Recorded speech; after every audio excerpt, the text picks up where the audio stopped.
first. My name is Kenneth Burb. C Creates Technology Screens. I'm going to start. I'm starting pretty soon. I'm going to be working on a website that's going to involve a marketplace for basically um, doing our gaming projection screen paints and some of the interesting builds we've been working on. I told you before that I do want to incorporate some of the technology we developed into gaming technology because again, what I see in the gaming community, I see if you're doing it on a projector, chances are you're going to be on a white or gray screen. And even if you're on one of those high-end expensive gunmetal screens, you're still not receiving that 100% infinity contrast level, which is needed for gaming applications. It's a must. That black contrast is a must. So we're working on the invisible quasar, not quasar, invisible quasar, invisible Apex Gamer technology. We're working on front and rear. We got a page on that. And we're going to be building another website. We're going to have links to go to that site right there if you're interested in that. And we're going to be building a whole new website for that. I'm trying to figure out what, oh, it stands right here. So the next stage, this is my cardboard PC. I said before, this is a very easy, affordable way to build a PC case for yourself. PC cases can be expensive. So I like to build mine myself. Here's my PC I'm working on right now, made out of a just everyday bathroom rack. These were for rack for some soaps and stuff in. And there is the power button. And over here, this is the case that I'm putting the power supply in right here. So, like I said, real nice setup right there. So, decided to build one out of cardboard. I did one the last time, but it was not like this. It was actually just a box, and we were going to put the PC on it and parts and stuff like that. But this one actually is a little bit bigger and much better than the other one. And right now we just got what we need to build our hard drive. This is what we need right here. Just want to build a hard drive right here. So the hard drive's going to go right here. I got everything marked out. Motherboard right here. Got the power supply right here. That's going to feed down here and come down here, come out through here. Cord's going to come out through right here. And then over here with this cord we're going to have with the cord for a power supply for the graphic card if we decide to upgrade it. We got a nice long space right here. This is perfect. The motherboard's going to fit here. So we got air pushing, taking air off the motherboard, heat up the motherboard, and pushing it back out there to an outtake fan. Liquid cooling system right here that'll fit right here. The liquid cooling system is pretty cool because we're going to have a 3-fan setup for this. It's going to keep it nice and cool. So docks our tubes right here, and I'm thinking about putting a fan in here, which I don't think we're going to need it because we got plenty of airflow pushing back through this baby. At the end of the day, lots and lots of airflow pushing through it. We're going to put some nice LED lights. Everything on here is going to be RGB. Everything's going to light up. 2 sets of RGB remote controls, which we have. Let me show you what they look like. If we oh, I forgot, it fell off the side. Literally forgot that it fell off the side when I put it on the table. I gotta go get it. Putting the hard drive right there. Let me go get that because again, I don't remember where it's at and doing something and buying another one. I already bought it already. There we go. And the fan holes are for 120 millimeters. They fit perfectly. This where I got my socks at. The container fits 120 millimeter easily. So this right here is what you use for controlling your RGBs. When you get your RGBs, sometimes they can control, but most likely sometimes they don't. And if the lights are just showing off lights and you're just like, wow, I want to change that to different colors or whatever, this allows you to do it. So this right here hooks to, that's what powers your RGBs too.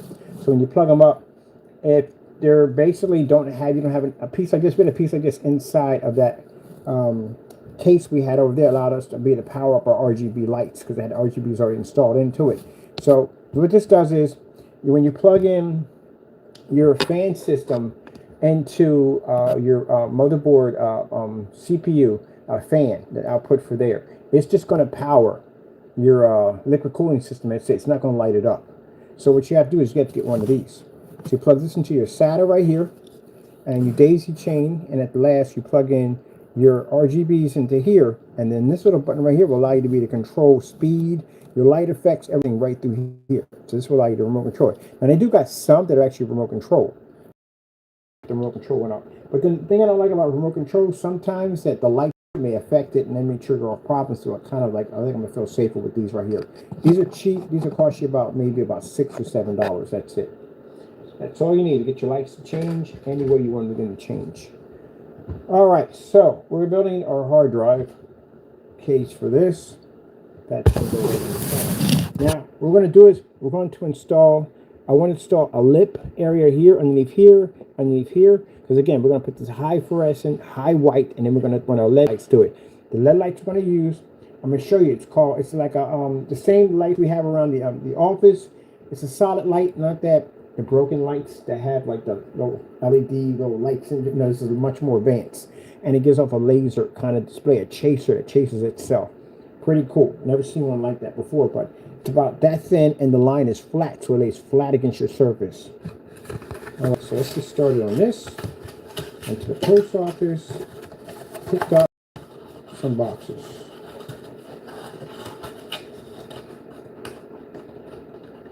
So we have the post office near the airport, which is, and we have the post office is the one downtown. I'm not spending the money to take a lift to go all the way downtown. When I have a post office right near the airport, I can just go pick up my stuff and be done. I just watched them jump in and out of that. That's freaking cool.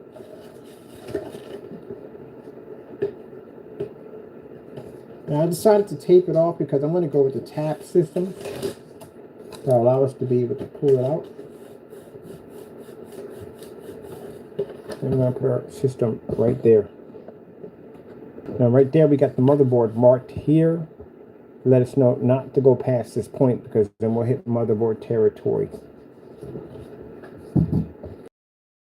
Over there. Put this in. And I want a little bit over, see just a little bit, that everything's rearranged, like shifted from here to here to here.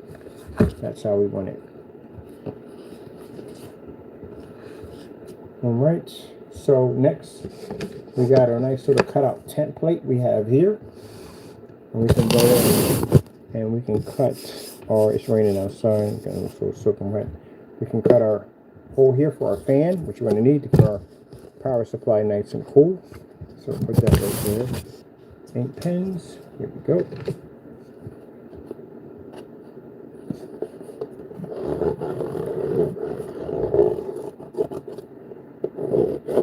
And I think I'm going to start this. I'm going to start something new with this. I'm going to build more of these cardboard PCs. I'm looking at this Ninja Turtle thing. I know we got a lot to do. I got the Deep 6 to do. I've got this one to finish off. We got the Eco. When I get the work on this is easy to do, but like I said, this will require a lot of work. These require a lot of work, so doing all this at the same time. But this is where I like to stay busy. So I like to occupy my time and basically being buried with tons and tons of work. I function better that way. Let me see. Need a knife. Brown. He's in the back. I'm going round. He's fighting. And again, he's always fighting something. We're doing battle for Hardico. See.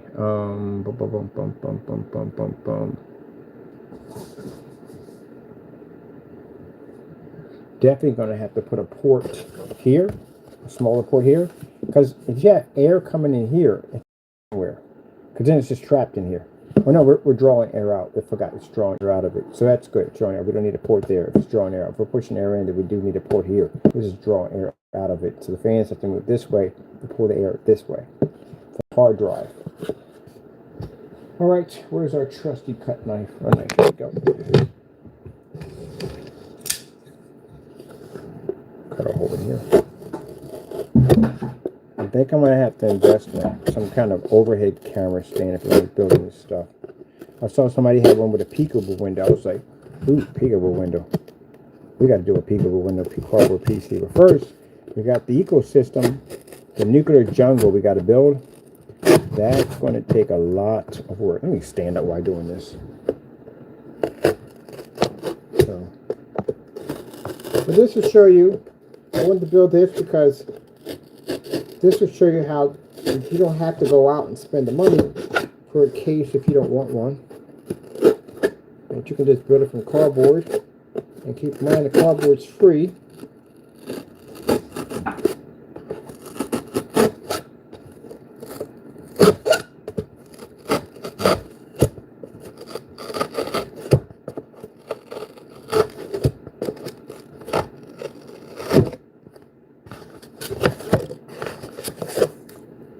circle. Perfect circle right there. Not perfect, but it's a circle.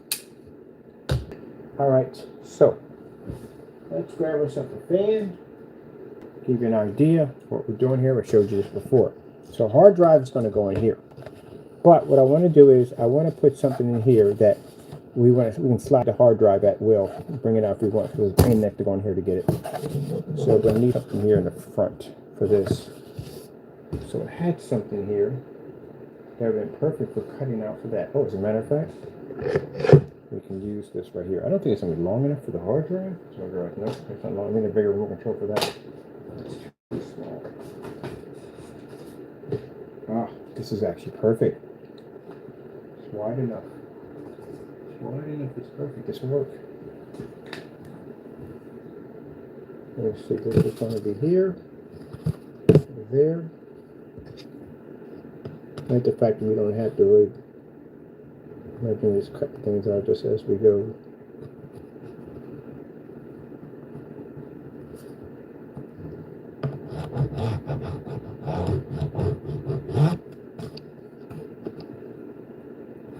Everybody's posting, don't you mind?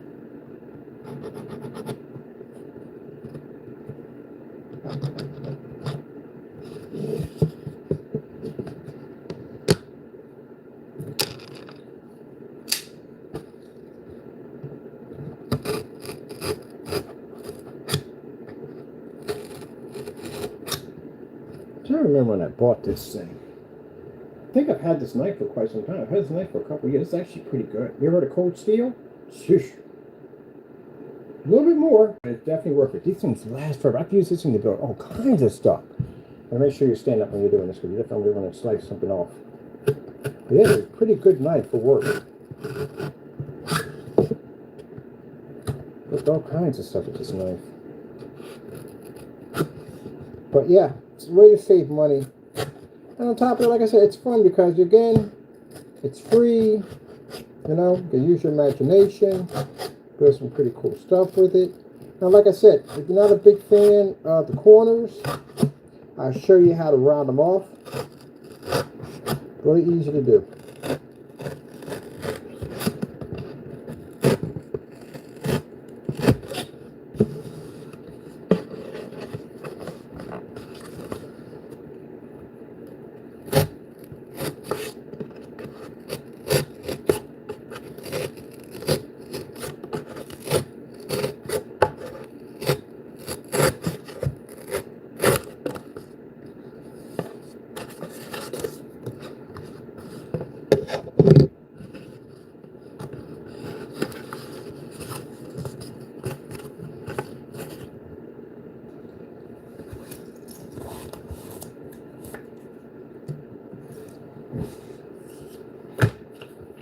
Make great stickies.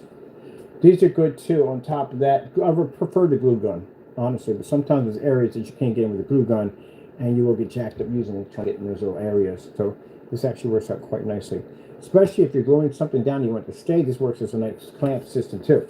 On top of that, we need scissors over here. I think scissors right here.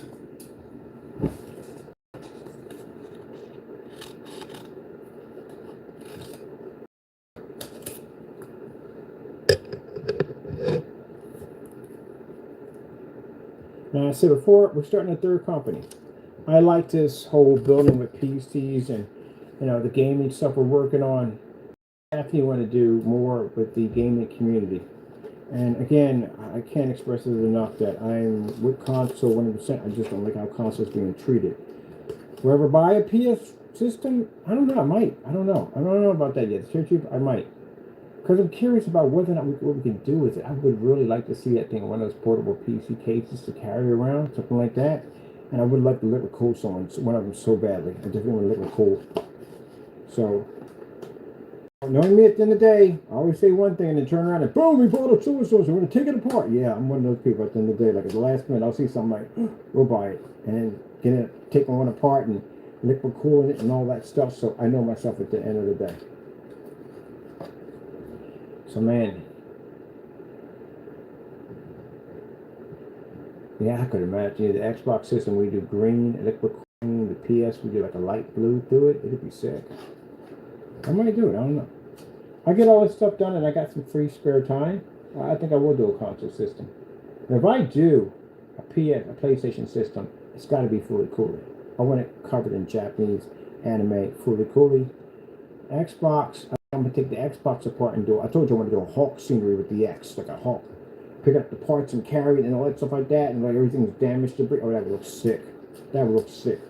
Cause you know, Green Hulk, Xbox, that looks sick. So we do like an open setup for that one, where we have the Hulk holding the motherboard, and you just see all the parts around it. You know what I mean? That'd be sick. Big fan of the Hulk. That'd be awesome. I tell you, man. They bring out. See, that's the thing about it. Fable is usually was exclusive for Xbox only, and now it's going to be on PC. I wish they would have kept it on Xbox. If they'd have kept it on Xbox, I literally would have bought an Xbox just for that game. I'm a big fan of Fable. I love Fable so much. Fable's coming out in 2025. Oh, my goodness. You might not hear from me for a while. You really know. I'm that a big fan of Fable. I love Fable that much. You might not hear from me for a while. Fable's magical, man. It's a magical game. If you ever played the first one was good. The second one was freaking. The third one wasn't all that great. The first one was too easy to get rich. You couldn't. It was so easy to get rich in the first and second one. I'm sorry, that third one. But that second one, man, that second one was a good game. You ever play a game so good that it just stays with you for the rest of your life? That's how good Fable was. And again, it's not a PC memory. It's a console memory. Yeah. What did I beat on PC that actually that's inside? Oh. Dishonored. Yeah. Dishonored's a really. I swear to this day, I still don't know what went down on that bottom full of those rats. Because you know, if you went down in the source systems, there was some jacked up stuff down there waiting for you, and I never went down there. I'm going to have to buy the game so I can go down and figure what's down there. I never did it. I stayed up top. I've never looked it up, but yeah, I think I'm gonna go download that and play that again. Only thing that freaked me out was that guy that kept coming back from the dark side and kept talking to you about weird jacked up stuff. Yeah, he freaked me out. Other than that, yeah. All right, so we got our slot right there. Right there. What do you think? I'm just sitting behind the camera, just chatting away? No, we're doing stuff. We're working here. That's what we're doing. So we got to draw heat.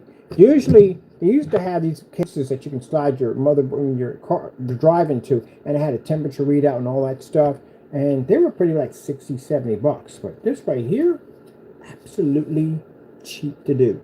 And the fans now, the RGB fans, they make them like they're cheap. You can get them like 4 fans for $21. This system runs 7 fans. 7. So the hard drive is a fan.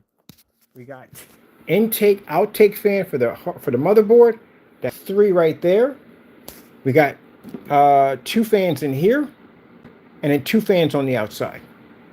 And then we got the fans there that are actually on the liquid cooling system. So yeah, it's 7 fans that run through this system.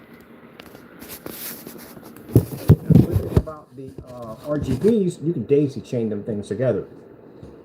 But what we're going to have to do is we're going to have to put in 2 of these separate controllers, because I want all the lights to do the same thing. I want some to do some here and some to do some there.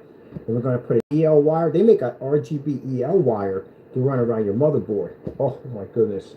We're going to do the RAM's going to have RGB on it, everything. It's all going to be running with it. It's just going to be sick. It's going to be psychedelic. Psychedelic, baby. When I was looking at the RGBs, I was like, why the freak are all the fancy, fruity freaking colors like red, blue, green, orange? I don't mind if I'm building an arcade system. Don't mind. But not for every freaking thing. And I realized, I'm thinking like, why would they make them that way? And then when I got the controller, and I was like, oh, I see. I see the advantage point of the RGB. Because when you buy fans, if you want red or blue fans, usually it would just red fans. They all be red fans. This all be blue fans. This all be green fans.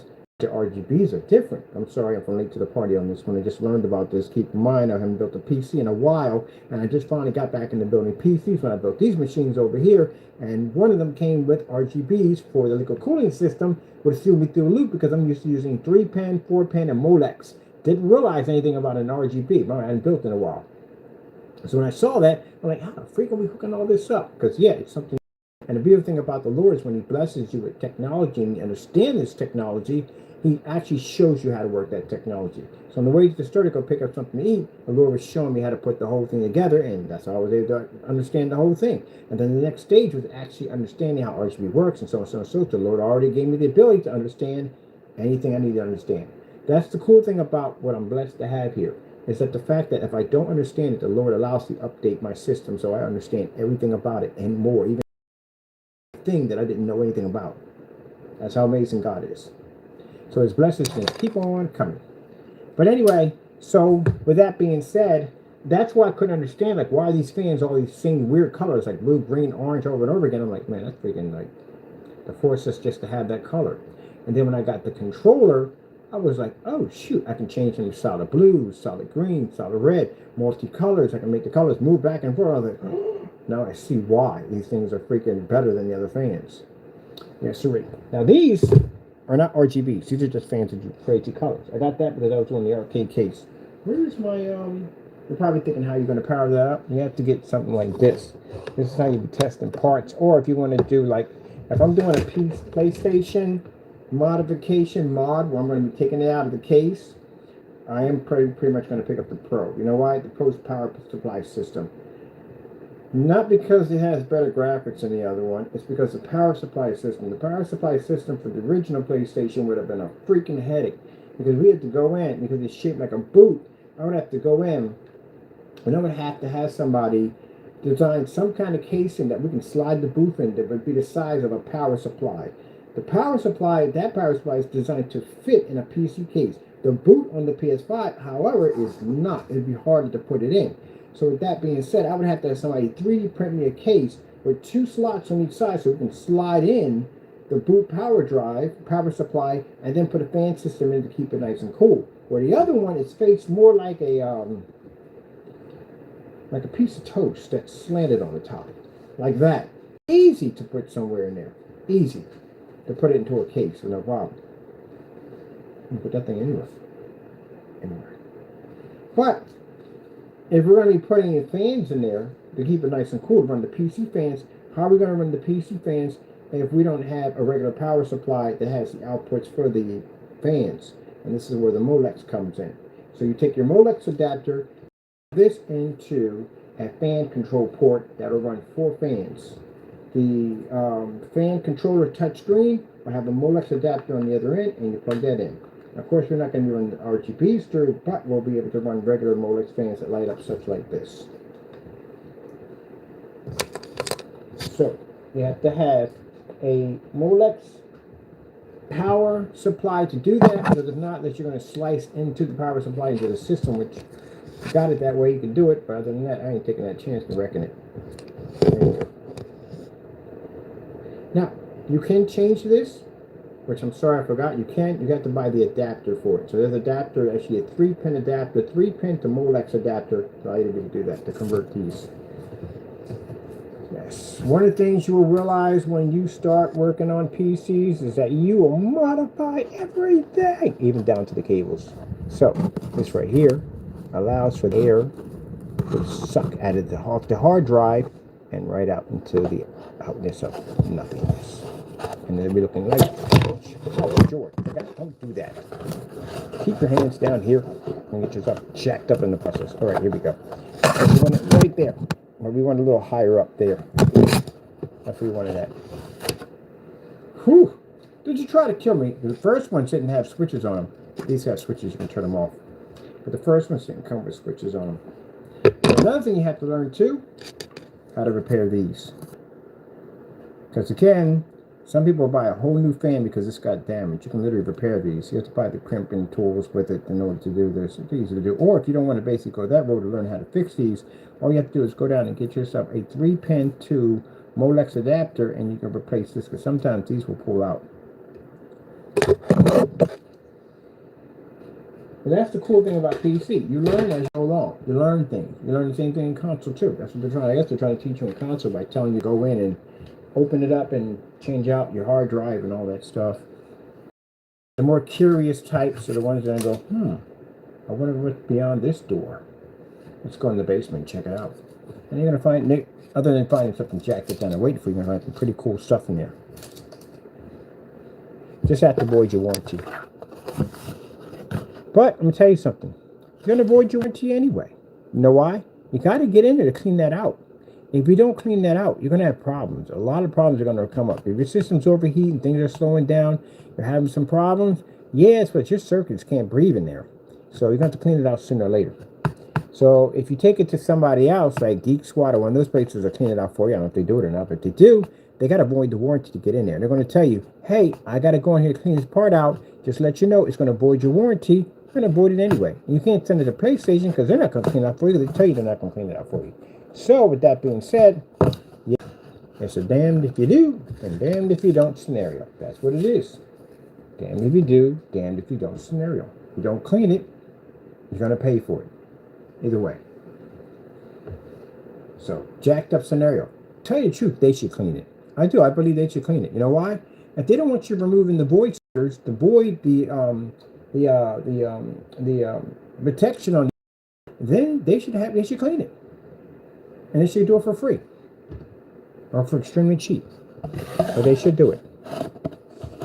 What else are you going to do at the end of the day? Never clean that section ever.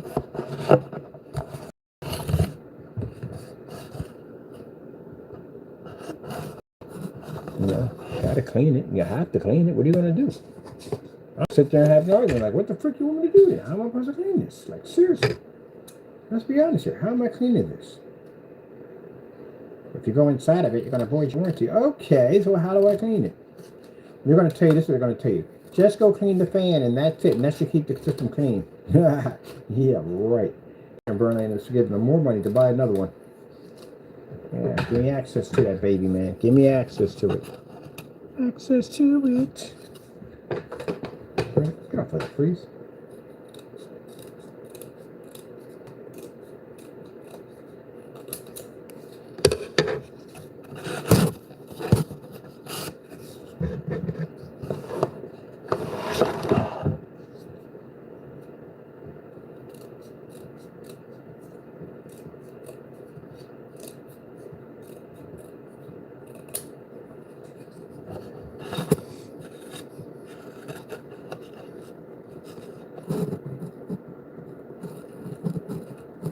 So what this is for is we're going to put some double-sided Velcro on here.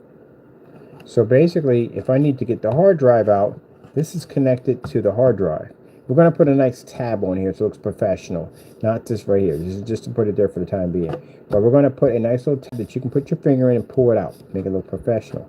So when the hard drive's on here, I can pull out the hard drive easily because it's connected to that little tab. How dare you talk to me? Your lack of patience makes me disappointed.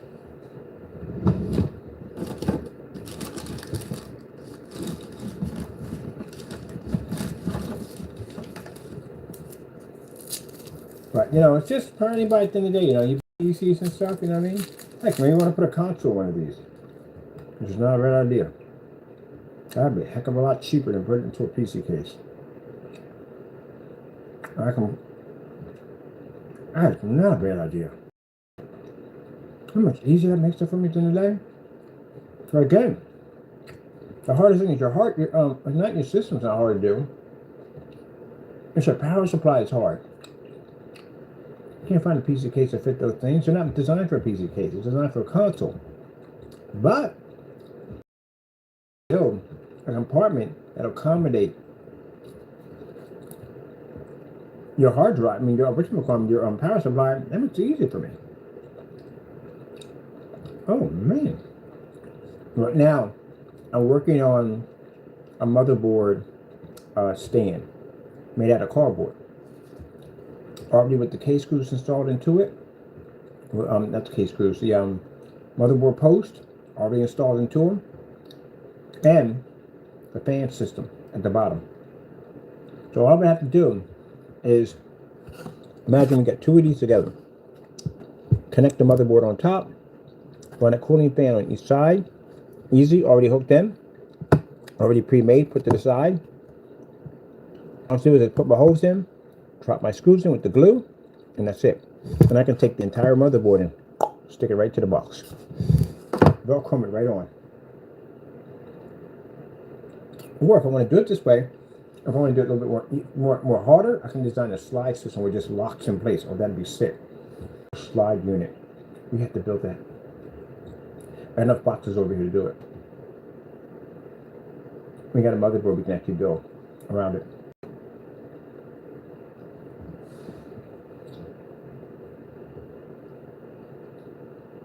I think I'm getting giddy like a schoolgirl. I'm giddy like a schoolgirl. Giddy like a schoolgirl with a new dress. And that's a whole lot of giddy. A new dress is a whole lot of giddy.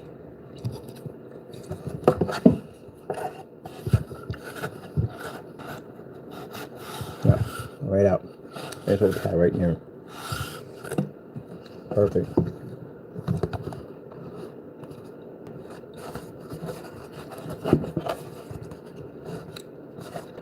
I tell you, I see boxes. I see them so much differently now. I watch people build furniture out of cardboard. Yep.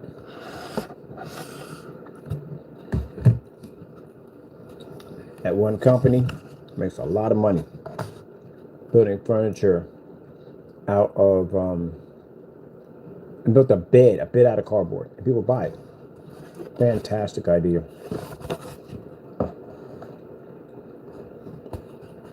So I think what I'm going to do is I'm going to connect this here, and all the tap system, all that stuff I can build right from that cardboard sitting right up there. Oh, let's get this thing up here.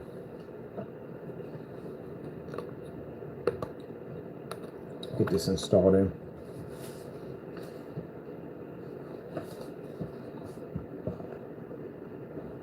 So I don't want to be too far over and hit that, but just enough there. So I think right about here would be fantastic to put it in.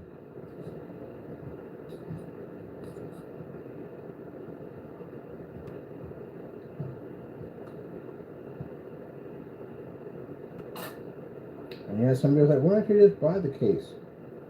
Well, look, the timeline, I've been building PCs for a long time. I've been building PCs over 9 years. That's how long I've been building them. So this is when I learned this when I was in my first house that I was in. Way before I was on YouTube. Way before I got into screen paints, I was building PCs. And that roughly, since that would have been in the Park Avenue area, North Philadelphia, where I had my pit bulls, that would have been way before I ever got on here and started making screen paints. Which means roughly, that would have been 9 years ago, at the age I am now. So I was building PCs for that long, 9 years. So when someone comes on and tells me that I don't know what I'm talking about, yeah, okay, sure. When you get to that point, you've been building it for that long, you're way outside the case. Every person who builds computers will do this. If you basically are used to modding and designing your stuff on a regular, some people build PCs, put them together, that's the end of it, that's it. And then there's the other half that goes, why can't I make it look like this? And why can't I make it look like that? Those are the other half, the ones that basically build things out of anything. I mean, why can't I have a PC on my desk? How come I can't have a PC at my table? How come I can't do this? And they start looking at the different types of motherboards, and they build this, and you have the other ones who build a PC, put it in the case, looks nice and all, put the lights and all that stuff in it, and they're just done with it. But there's other people who have to go beyond those limits. And then they get to a point and they start thinking, you take apart enough of these machines and you start painting the inside and the outside of them, and you figure out how it's all put together and you go, well, why do you even have to buy a case anyway? And once you hit that path, then that's it, you're way outside the box. You start building your own machines at the end of the day. Because again, if you can put a PC anywhere you want, you can construct whatever you need, the scaffold, the shelves, or whatever you got to put it into, the bracket system, whatever, so you can get it to fit nicely in those areas. Once you hit that point, you can put it anywhere you want. And next thing you know, you're building your own cases. That's what you're doing. You're way outside the box now. So now buying a case is not even for you anymore. And since somebody along the line came in and said, hey, there's these group of guys that are building these machines outside the box, let's design a button system that will allow them to be able to turn their PCs on and off like a regular PC, and they can basically put a mod button up there. We came with that idea, Thank you so much, because she made my life a lot more easy. Because before that, it was a little hard. I had to go into a case. I had to strip out the power on and off, the LED lights, or the LED switches, and all. I had to strip all that out and resolder it to bring it in for the case I wanted to design. But someone came along and made it easier. They made a button. They just connect in and I'm done. That's it. So they made it a lot easier. And that's why I said I love people who think outside the box, because they make it easy for everybody else. They do. And this is where I say to you, at the end of the day, naysayer, you're not welcome in this world. Because again, if it wasn't for people doing these things to begin with, my job would be a freaking headache. But thank goodness somebody came up with that idea. To that person, thank you so much. Thank you so much. You made my job super easy. There'd be a lot of soldering to do that. A lot of work to get that done, to get that to work correctly. That'd be a headache to do. Get those pins that way. When I saw that, I remember I looked up and I saw them up there. I was like, oh man, when did they do this? Yeah, my job's so much easier. Now, I told you about the tape works as a clamping system. Yeah, it works as a clamping system. So, see how that's sliding down like that? That's not going to stay there. So, where the heck did all my stickers go? There we go. So this is why we use the post notes. Or not post notes, we use the to and fro.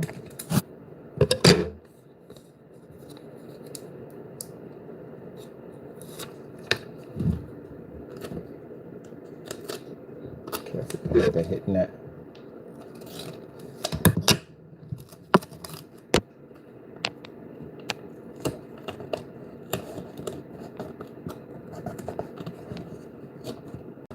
Oh, be nice.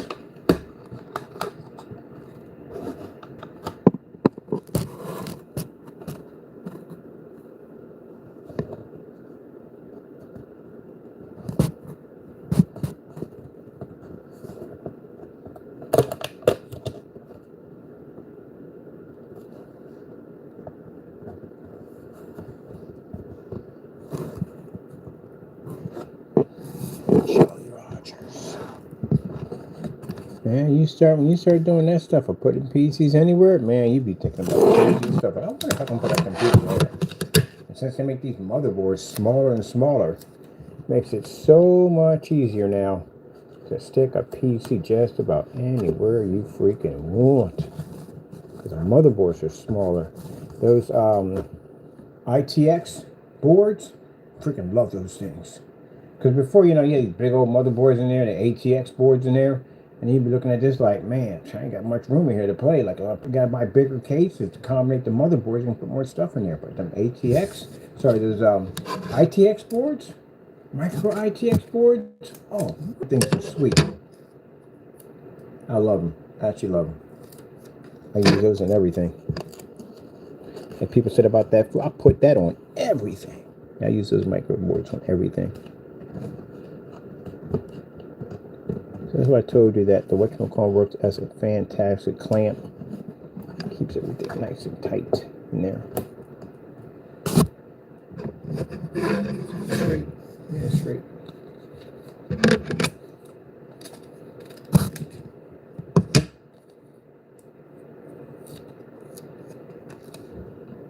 Now this particular setup, what we're going to do is we're going to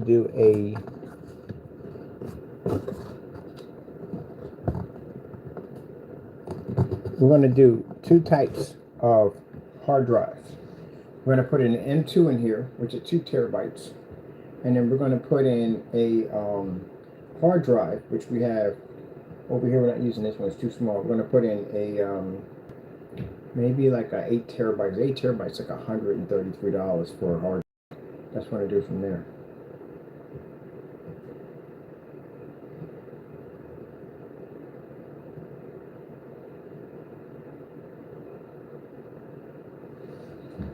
Okay, that slides up from there. It does it back, that slides out. Motherboard is where, let me see, it's on this side. So they're on that side. Let me see. So it's right here. So SATA cables are where? Oh, SATA cables are right there. Oh, kudos to you, Mr. Bird. Kudos to you. So bottom line is, all right, see the motherboard right here? Right here. Why do I have light? We do have lights on here. These are the SATA cables right there, right? The SATA cables are right here, right next to this. Perfect, perfect, perfect. But we don't want the cables coming out of here like that at all, period. Well, actually, they have to come out of there because we're going to slide the tab out. Everything has support at the same time. Yeah, it does it support at the same time. I could put one right here and then connect it to there, but I'd rather have it come out. Everything's going to come out at the same time when I pull out the hard drive. So that's fantastic where that's at. And see where the fan is at, it's right over top of our CPU right here, right underneath of it. Pull everything out. Now on the top of here, this board is damaged by the way. On the top of here, we don't have too much we're going to run. The motherboard and keyboard are wireless. So basically, they have a little piece like this that's small that fits in for that. The Wi-Fi adapter that fits on here, it's a little flash drive. It's like a little flash drive. Thumb drive plugs in there. We're running our graphic card here, so pretty much HDMI will come from here, and basically we can run HDMI and all that through our port right there. HDMI port, but no, HDMI port has to go back into whatever we're going to be hooking this up to. All right, so we're going to need some way to strap that down because I don't want that wire going way out. I'd rather have it coming out through here. So what we're going to have to do is we're going to have to connect it from here, back through here, out through here, and then connect. Because I don't want to go way in out here. I want everything to stay contained in that box. So it's going to come from here. It's going to go back into the here. It's going to come out here and here. And it's going to connect to whatever monitor system we hook up.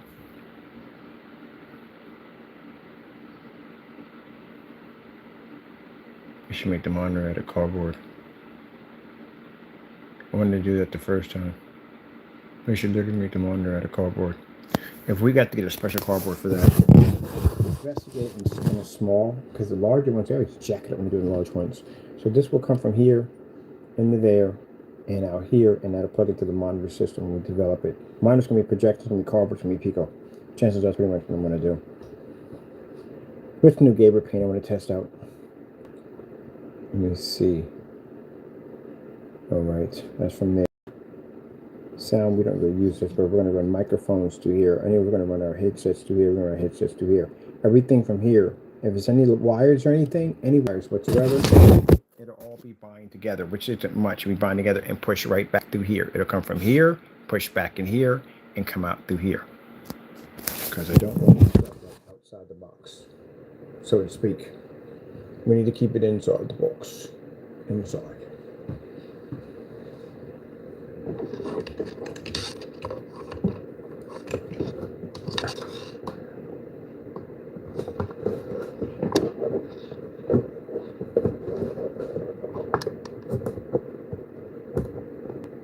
Oh yeah, we can get it through. Alright. We can get it through, that's not a problem. Okay, let me set for a minute too. Well, this is basically straight 24 pin. Sometimes the 24 pins break up. They can break up. Let me see something for a minute.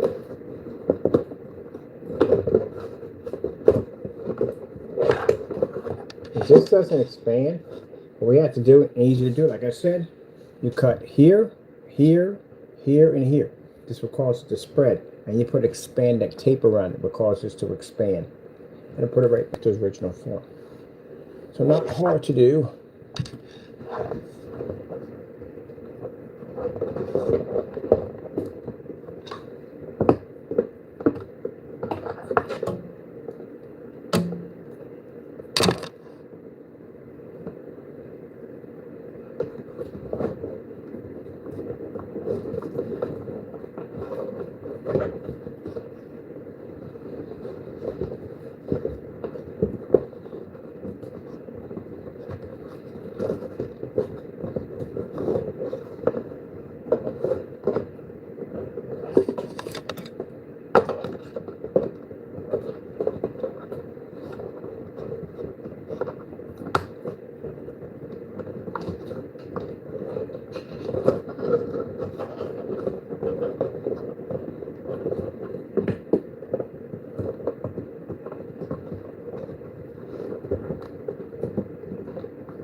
Okay, so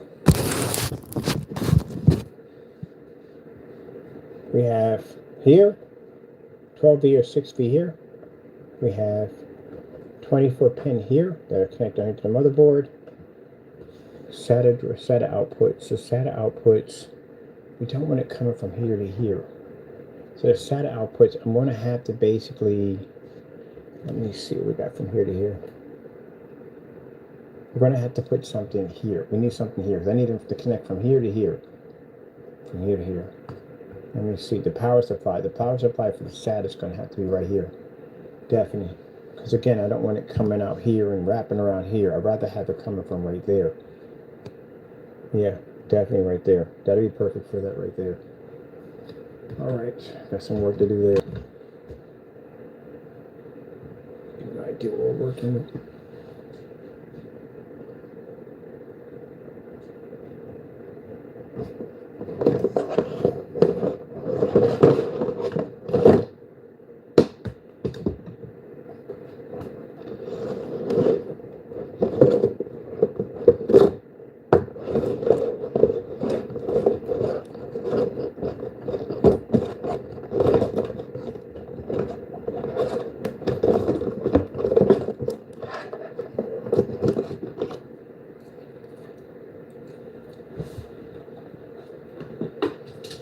Honestly, to tell you the truth, if we're going to be running cord here, right from here, this could also be SATA in output for power supply for the graphic card, because the graphic card would land right about here. Let's see if it's the graphic card. Yeah, roughly right there. It'll still be enough room for me to yank this thing out with no problem.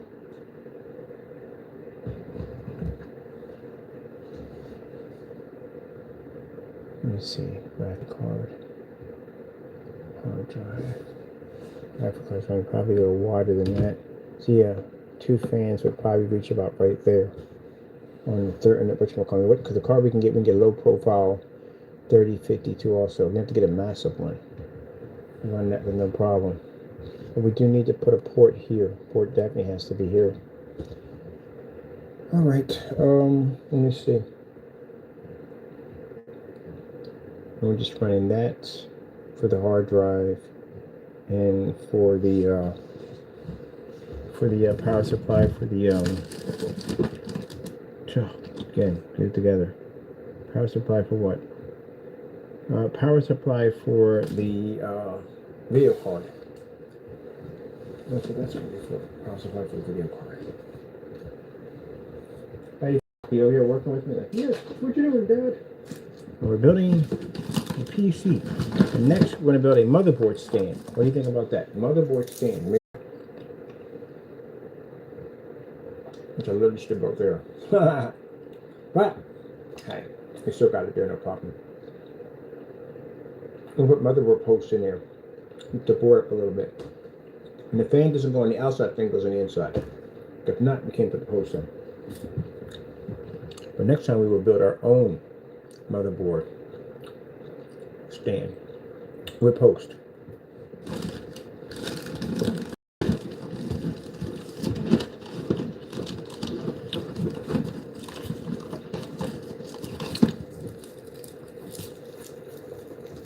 The paint job on this is going to be insane.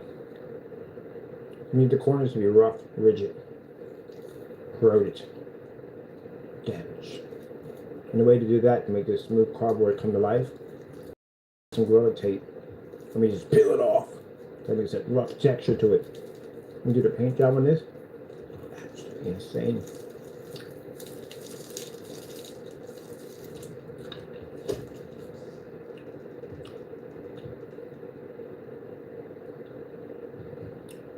Do you have any idea how cheap it is to build these PCs? These cases are cheap.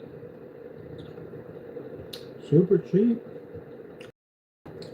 I can build a regular case, mod it out, sized it up for lumber parts, want to put in it, proper power supply in it, peekaboo window, even they can cool this sucker.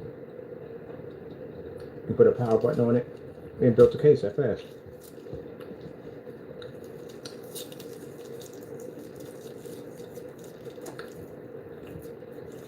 Try eating candy.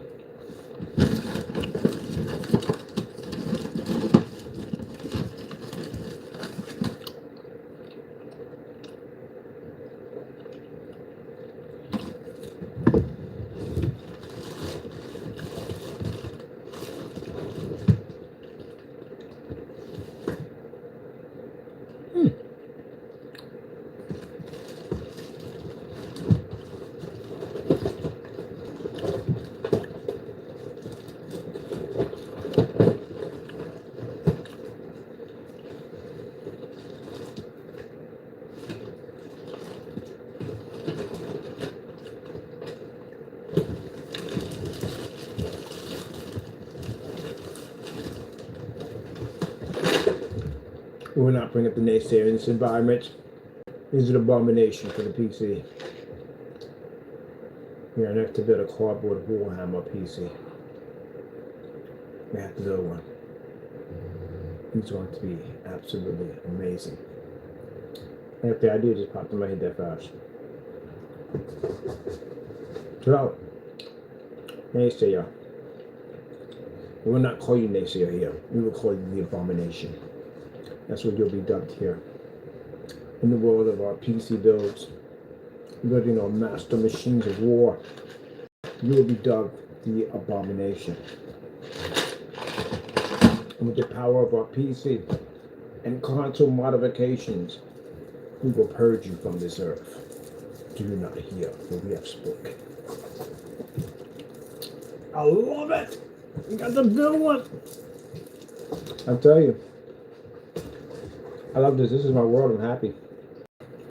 Projection screens and PCs. And I'm going to do some crazy mods too from console too. Crazy mods from consoles. They don't like to see me happy. You know, I hate it when I'm happy. Man. Oh, crap, Tuckle. I got you, man. I got you. I need water, man. I need water. I said, Dad, I need water, darn it. I need water. What the frick is wrong with you? I need water. My bad. I ain't in trouble, you furry monster. You come over here. Come over here.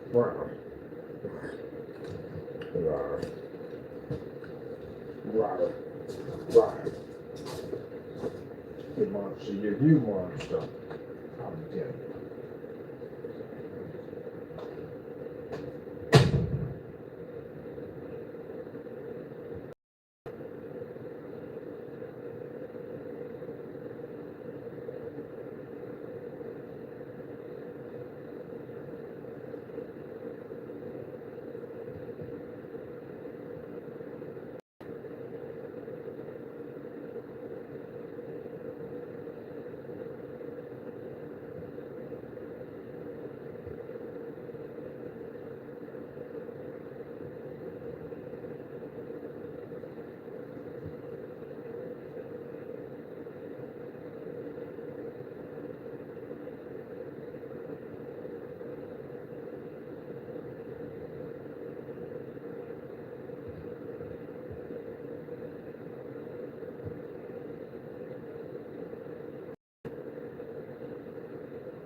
Let's start.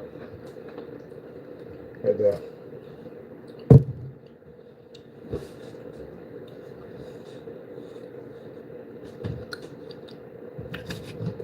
Yeah, because I'm going to be building a whole new PC channel and all that stuff like that.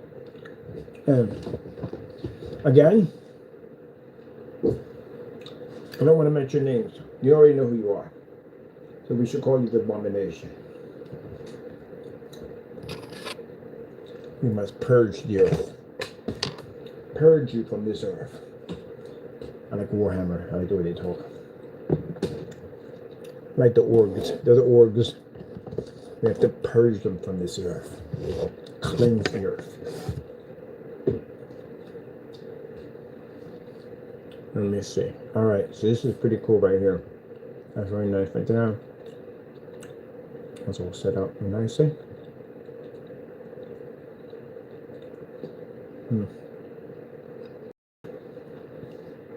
A nice little section down there for that.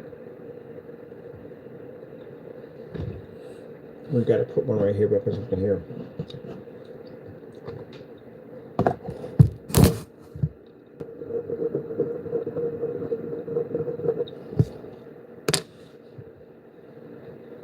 He didn't just say he was going to purge us on this earth. No. Abomination.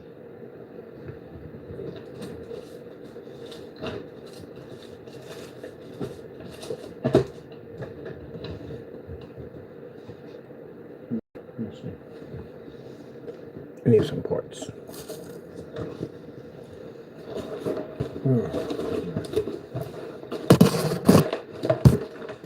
And naysayers, anyone at the end of the day that does not believe in what we do, and is one that basically denounces what we do, feels at the end of the day that what we do is not possible. And instead of rather support us, they'd rather curse us. I'm going to make myself a naysayer PC. I don't think you're going to like it.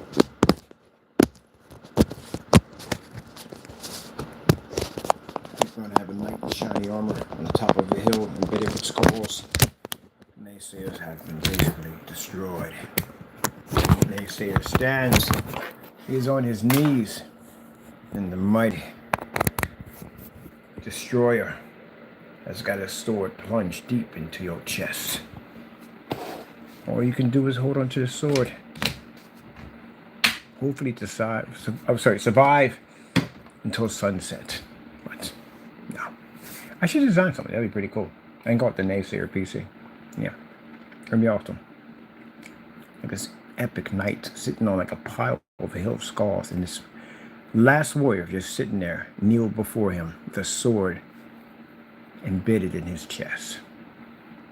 I think that'd be beautiful. Nah, we're going too far. We're just having too much fun. All right, let's get this done. Because right now I put my charge back in, and now I'm just sitting there, I gotta put this tab in. Where's the tab for this thing? Oh, here's the tab right here. Can we cut that tab just right there, in there, just right in there? Yeah. So that comes out of right nicely, quite nicely. And again, it's all about basically building pieces. But every channel's gonna get somebody who hates you. Okay? That's how it works, right? You know, you do something, and sometimes hates you at the end of the day. Just this guy who comes on and he talks about camping and all that stuff. He has this beautiful collie dog he has. And there are people, naysayers, that'll get nasty about his dog and say, hey, I hope your dog dies and dumb stuff like that. You know, they're nasty people.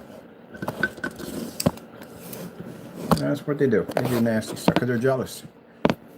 They should usually make a channel for those guys. Just make a channel just strictly for them, and they can just go in there and hate on each other.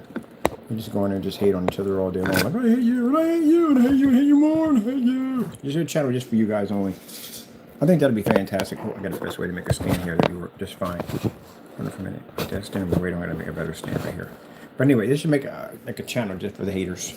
You can go in and just hate each other. You'd be like the Haters Club. Hate. Like that with David Chappelle. Just being there hating on each other. But you'd rather just do that and then do something productive. It's easier to do things that are productive and do things that are full of hatred. Huh?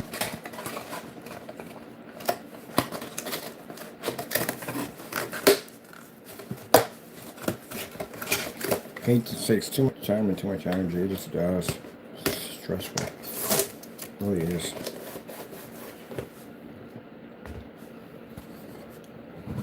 So stressful to go through all that. Dropped you guys.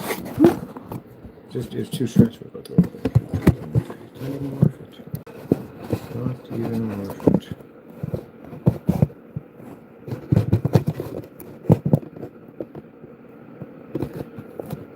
And then for the person who says, oh, but you're too broke. I'm not too broke to buy a stand. I don't want to buy a stand. I really don't. I'm building pieces of the cardboard. I really don't want to buy a stand.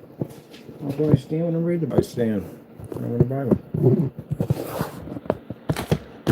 Let me see. What? Oh, I'll put them over here. What, you know, you're going to guilt me into buying a stand, try to make me feel bad to buy a stand? Like, you're everybody together. I don't care. That's the difference between me and you. I have freedom, which means I, at the end of the day, don't care what people say. I basically design my stuff. I like what makes me happy, and that's it. That's what works for me. You, on the other hand, you have to live that way. That's a shame. When you have to live that way, that's a shame. When you have to worry about what other people think, man, really seriously, that's a shame. Never let people control your life like that, at all. Never. Because then you're not living for yourself, you're living for other people. Wait there for a minute. That's the problem. You start living for other people, and there are plenty of people like that who live for other people. They don't even live their own lives. Grown adults don't even live their own life, worrying about what other people think. That's such a shame. A horrible way to live your life. Not truly free. Nope. The song goes, born free, as free as the wind blows. You want to cut this in half right here? No. I just want to be free, people. Don't worry about what other people think.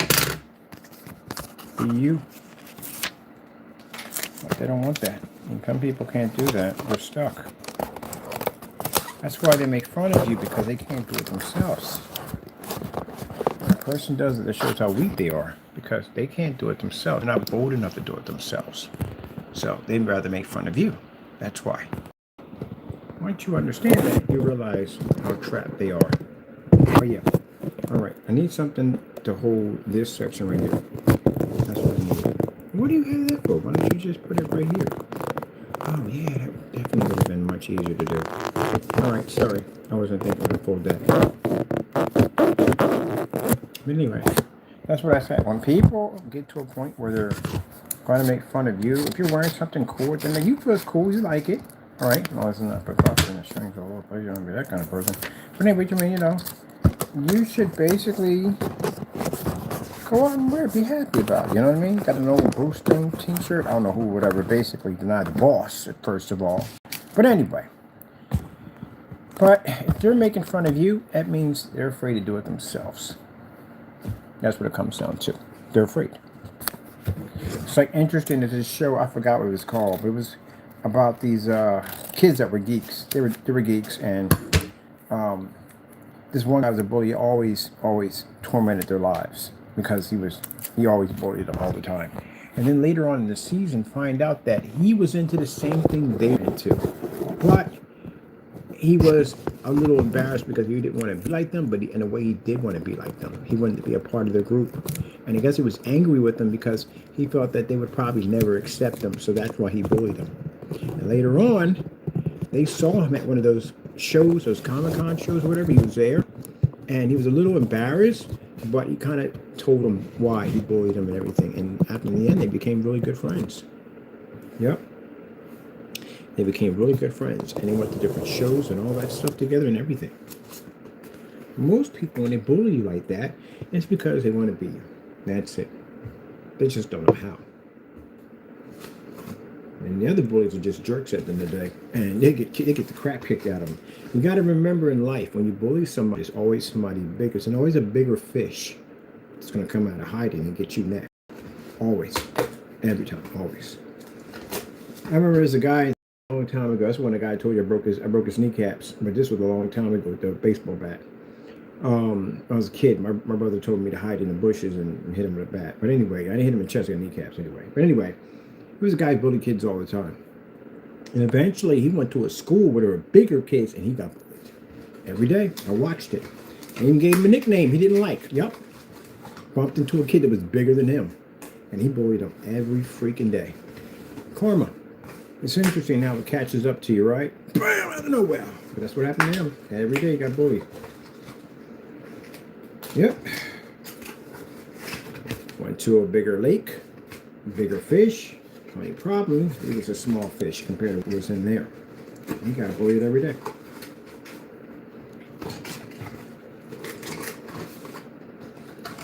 And you got those kids that are called, what do they call them? Weebs, or whatever they call them. I think that's what they're called at the end of the day. They watch a lot of Japanese anime, and some of them actually think they're that person at the end of the day. Yeah, so be it. And that's what they want to be. Let them be what they want to be. Who cares at the end of the day? But you got people in there making this, that, and the other, and who cares? They're happy at the end of the day. Leave them the frick alone. So you feel better because you don't like what they're doing, so you feel the need to bully them. Remember, in life, everything catches up to you. So if one day you're getting out of a car and somebody basically knocks your head off, it's just life catching up to you. That's all. You got to pay for it. Go to a bar, you can't figure out why the bigger guy in the bar wants to beat the snot out of you. Yeah, you're paying for something. Yeah, it has a way of catching up to you. If that's what they want to be, then hey, let them be. They're happy. They're not hurting anybody at the end of the day. They're in their own world at the end of the day.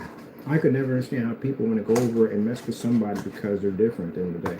I see on Facebook all the time. Something I would do? No, not in a million years. Would never happen. But still, I give them a little encouragement like, hey, fantastic video, a nice demonstration, that's it. If they want to dress up like animals and be animals, let them freaking be animals. At least they're not walking into a school with a loaded handgun and killing a bunch of people and around the corner. There's no anything else destructive on the planet that we have going on. They're in their own little world. Leave them be. Because it could be far worse than that. Far worse. So, like I said, leave them be. Minding their own business.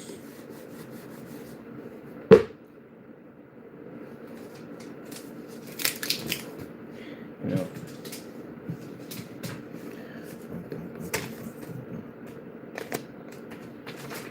Yeah. It's not my thing at the end of the day. It's not. But I don't tolerate bullying somebody because at the end of the day that they choose to be different. Leave them be. That's between them and God at the end of the day. We have no right to judge on that. No one made you God either way. So you don't have that right. At all. Now, if the naysayers want to consider what I do to them bullying, it's not bullying. It's called, at the end of the day, it's called basically defending my company. If you want to write the check, come on, it's going to get cashed. Don't walk into a biker bar and start fights that you can't finish. That's what it comes down to. And you got people that start fights and can't finish them and want to start them. They started them, but they don't want to end them. And they're the ones that cry and call the police and that stuff and say they've been attacked and blah, blah, blah. That's y'all at the end of the day. Don't walk into a biker bar and start a fight you can't finish. Jeez, because somebody will get up and take your head off. There's a thing called stay in your lane. There you go. I like the way this is going.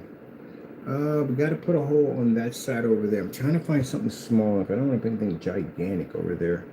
So I have to find something small and put it in that section right there. Because all we're putting through there is a sanitary. And I guess the port for the whatchamacallit. Let me see how big this port's going to be. Make sure that thing's like this fitting. Oh yeah, that would definitely fit in there perfectly with the static cable. So this right here, this hole right here would be perfect. Oh, excuse me people. I do apologize about that. Let me tilt this up. That's why I had to pull the power supply out. Let me tilt this up. I still, wait, this is not glued all the way down. That part right there is bothering me. So I'm definitely going to get a little glue in there.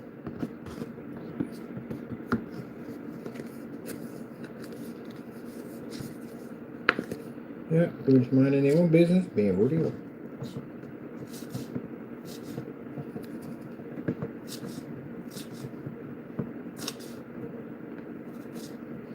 They're going to stand it basically. Going and mess with somebody because you're bigger than them. Gotta be careful. You know, back then, maybe that stuff slid, but you gotta be careful. By going up and bullying people because you think your sizes are different. I told you at the end of the day, one of my friends was a bouncer, got killed. Now, he wasn't a bully at the end of the day. He was a big guy. That's all. But it's always the small guy. Small guy is not going to fight you. Small guy is going to shoot you. That's what's going to happen.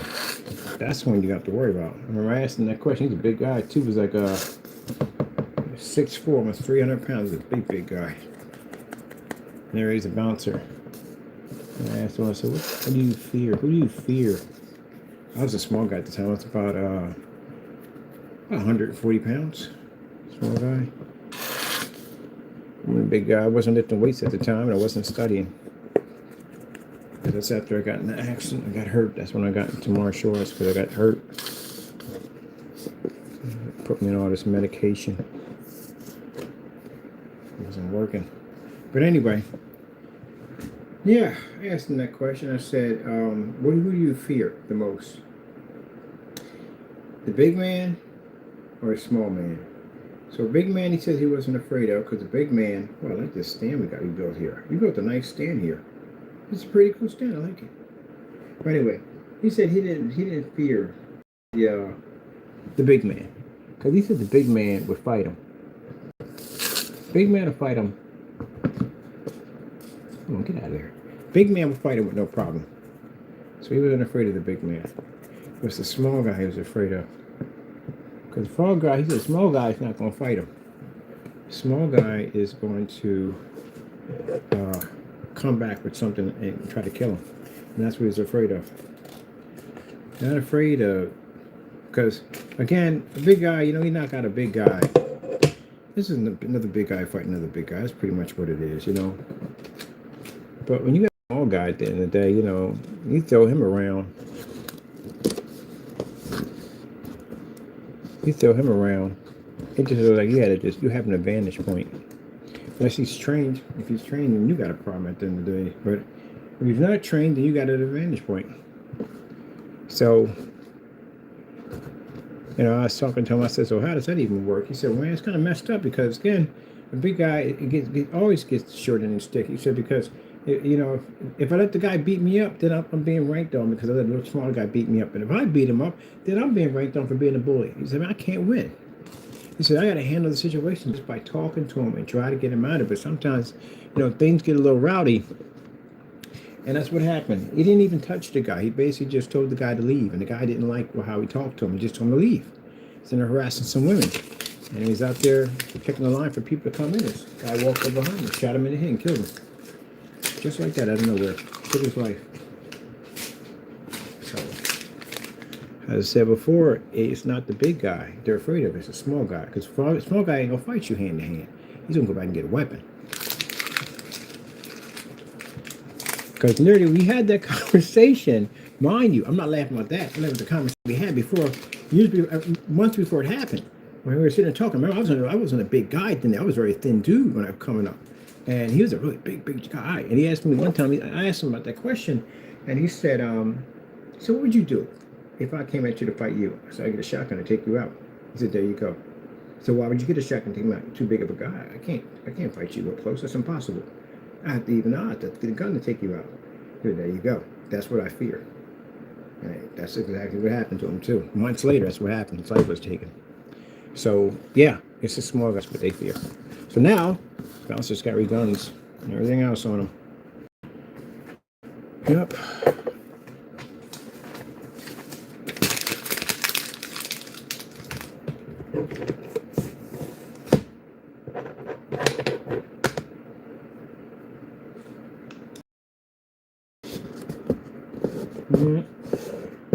So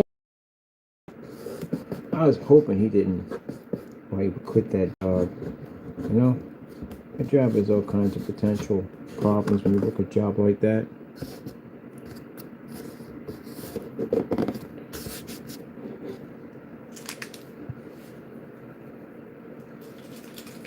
You can check people all you want. And they're going to stop somebody from going into the trunk of their car and grabbing some automatic assault weapon and walking back in. How are you going to stop them? They walk right in. That's the scary thing about people going to these clubs like this. You walk into a place, you don't know your exits, you don't know if there's any back doors or anything. You're in a dark environment. Somebody walks in with a high-powered rifle, and that's it. Just because an argument started out in the back, somebody decides to walk in. You don't know what that state of mind of that person could be that day. That person could have lost everything, could have lost family members, whatever, and they could just snapped. And somebody says, hey, let's go down to the club, let's go have some fun, you know, enjoy something. But that person can still be in that state of mind. You just never know. And it happened before. People. Yep. About that. They think, oh, they're checking everybody at the door. That doesn't stop somebody from walking across the street and coming back with an assault rifle and walking through. Who are you going to stop that? How would you even stop that coming through? Not. So I wouldn't even be in places like that. I had a couple of times somebody invited me to a club. Oh, heck no, you crazy? That's the equivalent of being inside of a dark shoebox with a flashlight in the middle of the floor. Ain't no way in the world I'm walking up in there. Ain't no way in the world. And on top of that, where are you going to go?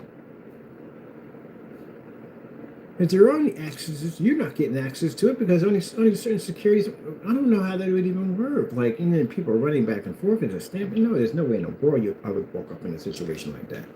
That's like trying to understand how people drink and do boating. I can never understand it either. Or people hunt and drink. That's another thing I can never process any time in the day.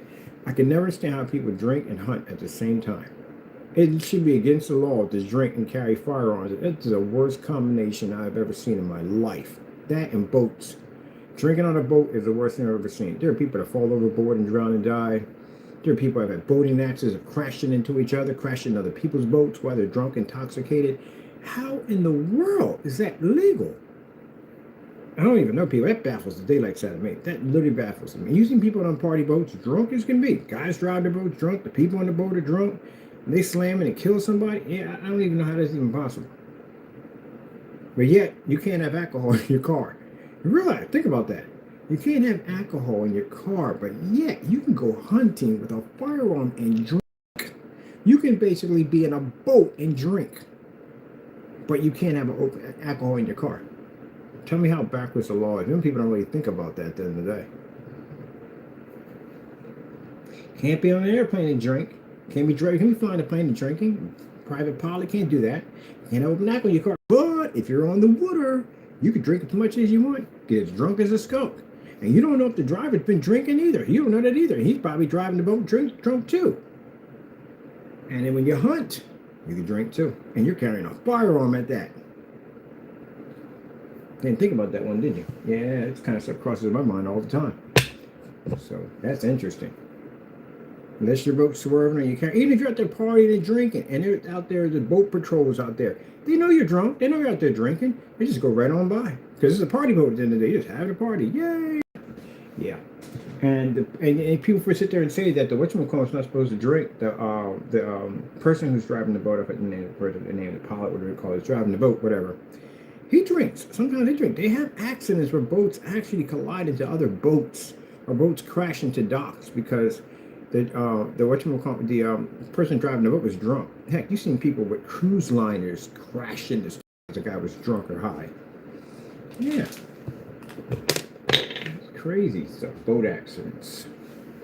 People get drunk when they're on those wave runners. They slam into people all the time. They slam into each other. Slam into boats. Couldn't be in the water if my life depended on it. But yet, if you got an open container in your car, which you shouldn't have anywhere, I don't approve that. But you're definitely going to jail. You're going to jail, definitely. They'll have you get out, do that whole walk and dance thing, touch your nose, say the alphabet, count backwards, all that stuff, walk a straight line, all that stuff, how you do all that stuff. But on the boat, yeah, you go on the party boat, drink all you want. People die on party boats all the time. Fall for just like that, all the time. Man. As a matter of fact, there was a boat in Philadelphia that was cursed. It was called the, what was that thing called? They finally got rid of that thing. It was actually cursed. A lot of people died on that ride. The duck ride, that's what it was. Oh my goodness. We were going to get on that thing one time. We were literally going to get on the duck ride. We were planning it, but basically something happened, we had to postpone it. That thing was cursed. People died on that. Every time somebody got on it, somebody died on it. The worst one they had was the one where one crashed under a barge. It went under the barge and crashed. And the boat had problems, had all kinds of problems with it. I don't know what was wrong with that thing, but that thing was, they said it was cursed. But anyway, when people died on that thing. And they got rid of it. They finally got rid of it. And it was this ride in Philadelphia. You see the boat riding all through the city and all was an amphibian. And basically when you get to the water, it basically had this ramp that would go in the water. And it was okay. You know, it was an accident that happened on land too. Yeah, I forgot about that freaking thing at the end of the day. The amphibian duck ride in Philadelphia.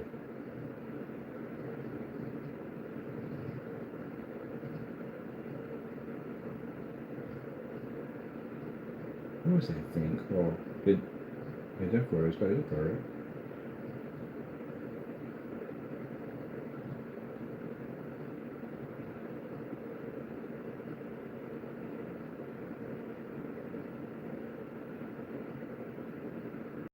Yeah, that thing had a couple of real serious fatal. I have to bring it. My phone's stuck here, but it's charging. But yeah, look it up. It's a duck ride. It's called a duck ride in Philadelphia.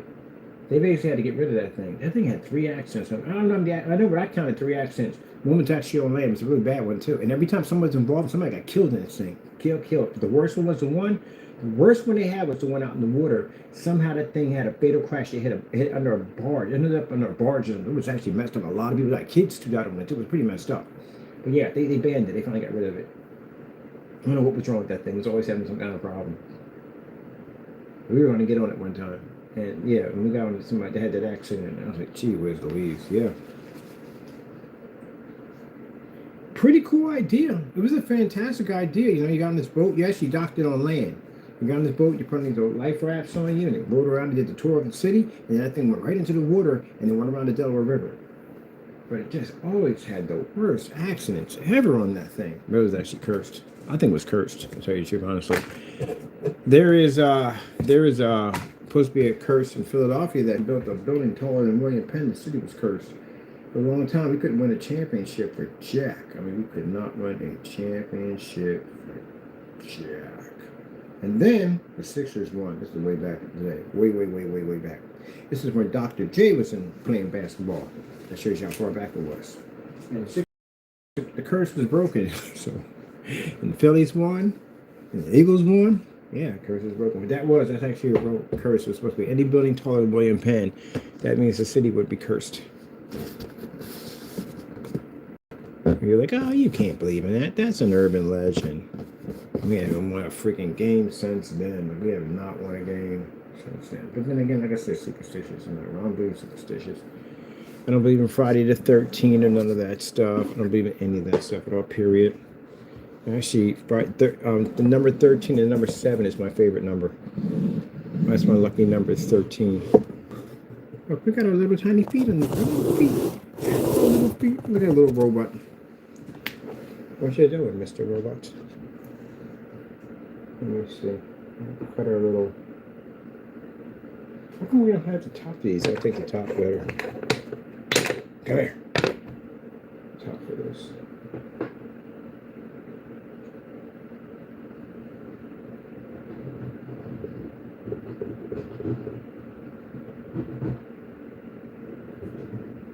Big stepper.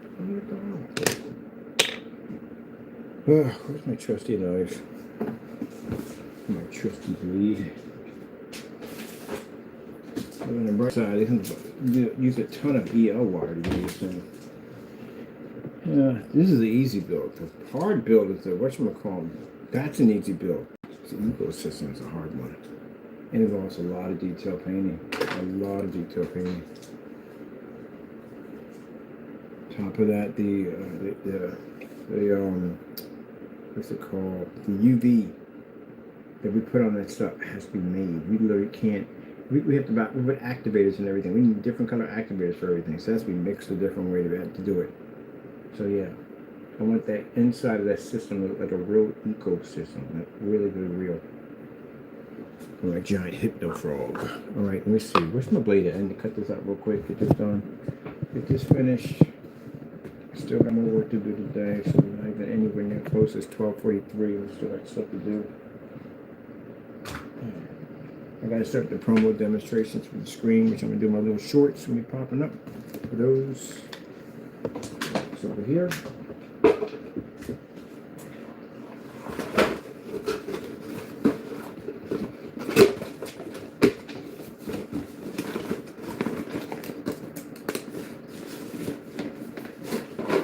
I'm probably gonna get my cheap power supply. I'm gonna need expensive because we're not gonna do anything crazy with this built.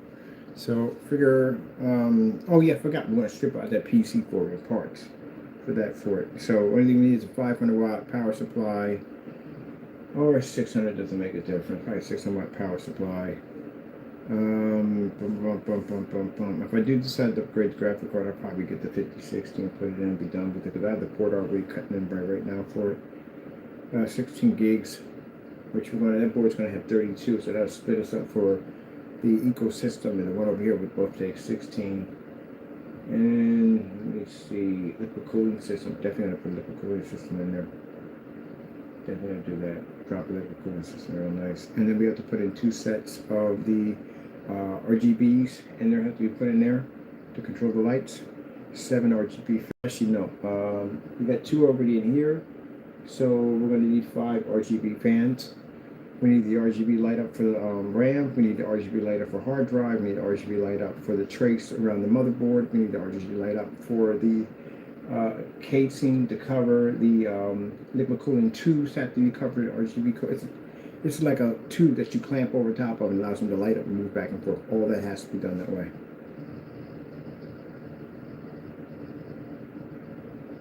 That's what we have enough to run everything.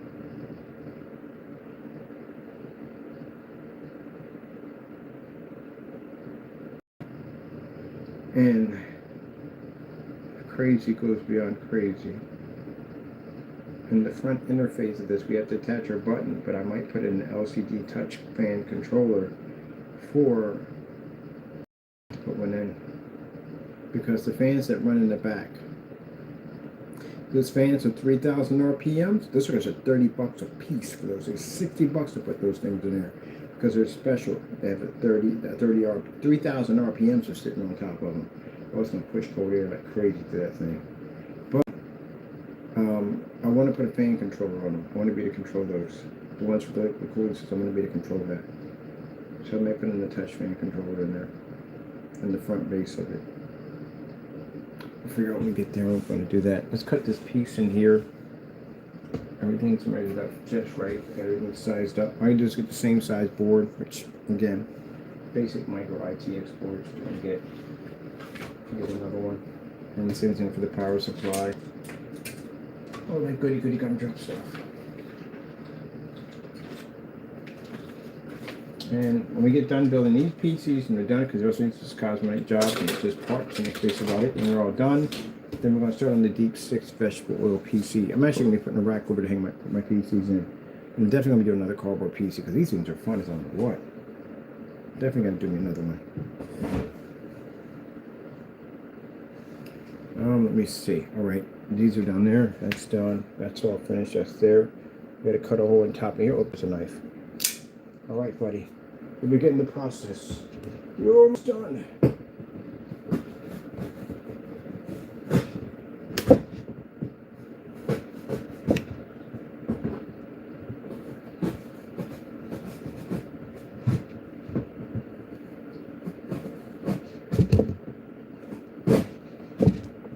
It will be glorious. Glorious, I tell you. Glorious.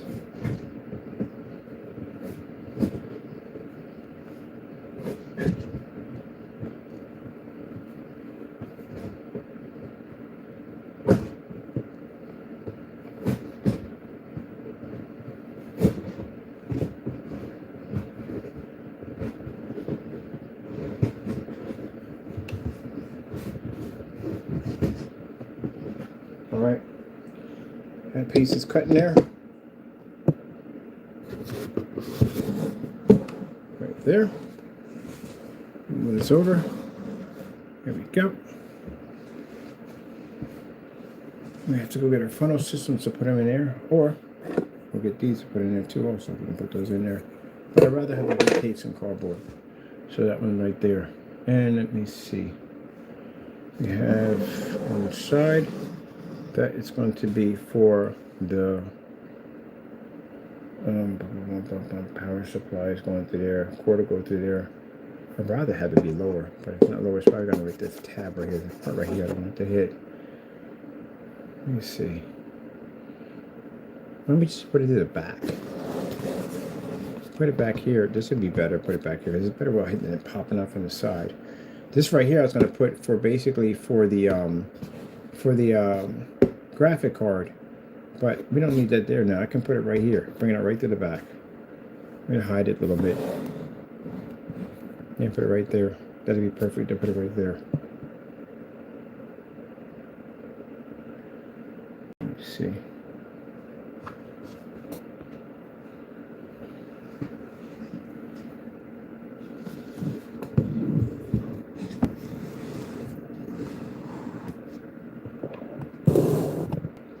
Having a heat wave, tropical heat wave.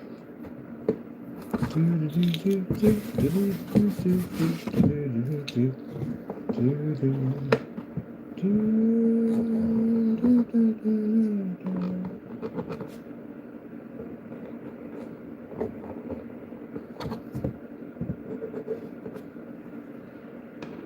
easier if I had to drill, I can just punch the holes in, but we don't have to drill, so we have to make do what we got, people.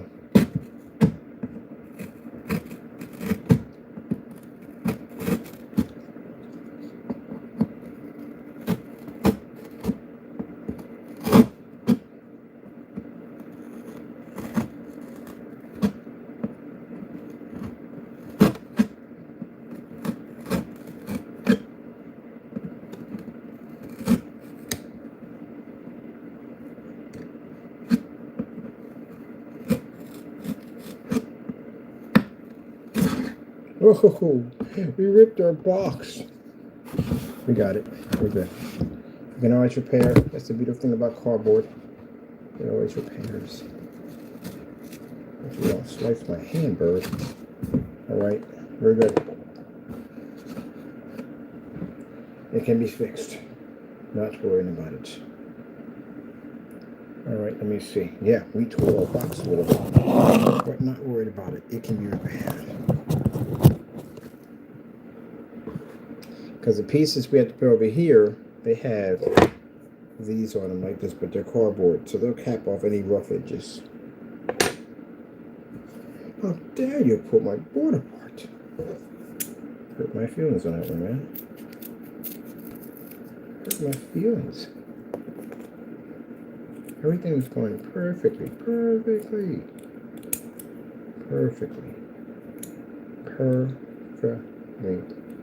Hey, Charco, you're perfectly. You're perfectly, buddy. Perfectly.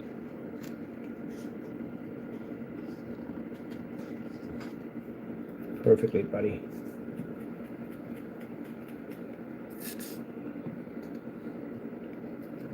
Write a glue, Taco. Write a glue. Pretty soon we'll have supplies for everything we need for write a glue. Everything hasn't got here yet.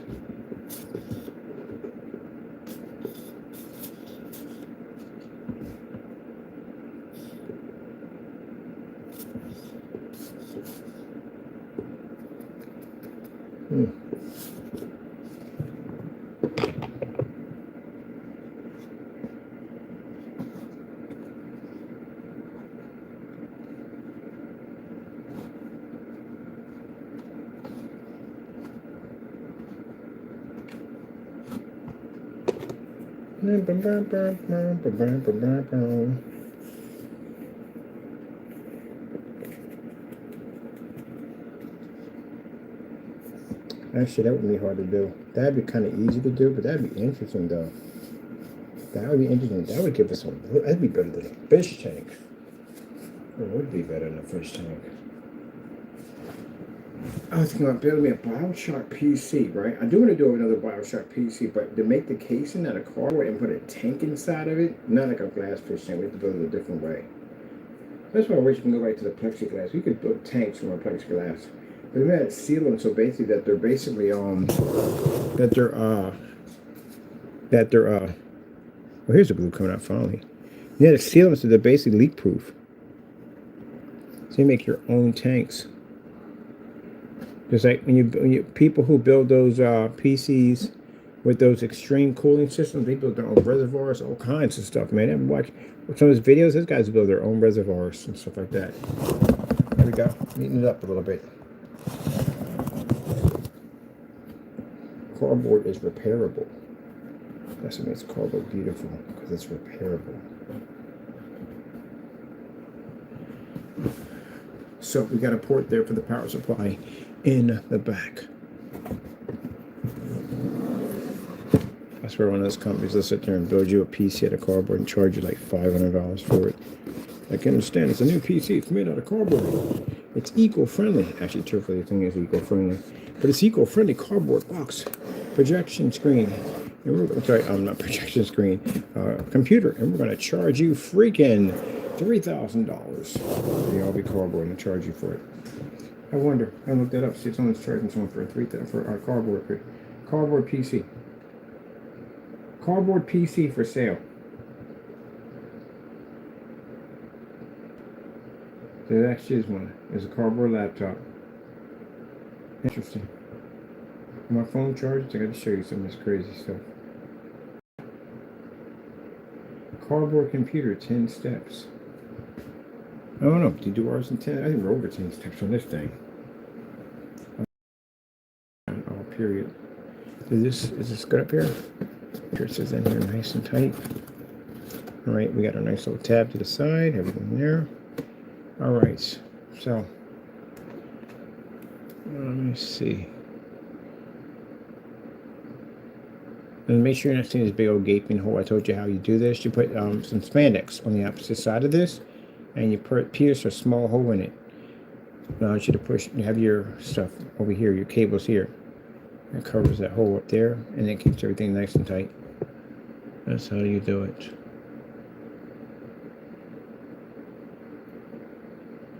Can't believe it. A PC case from cupboard. There's a guy on I ever watch Craig in the Creek. There's a guy in there. Basically, he's a cardboard king. He's into all this crazy cardboard. Like his life is just all cardboard. He's a hat made out of cardboard. Which I want a hat made out of cardboard.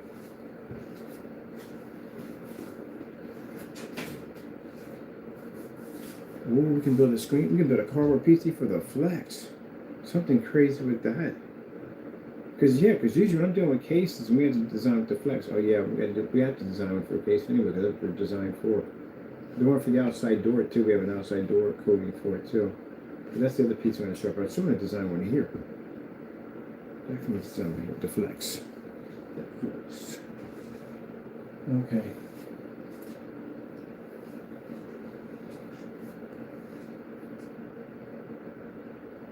Is there anything to make the tablet? We're just going to have to basically order a tab with it.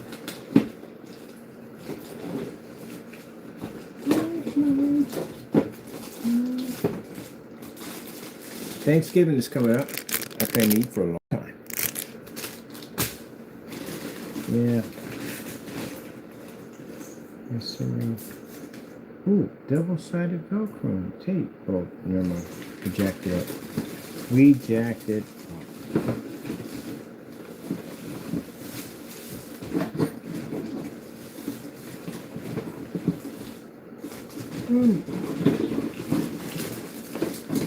Power cords. My sister was asking for power cords. I really got me. I knew I had power cords somewhere. Bottom of this drawer to go and stuff you haven't done.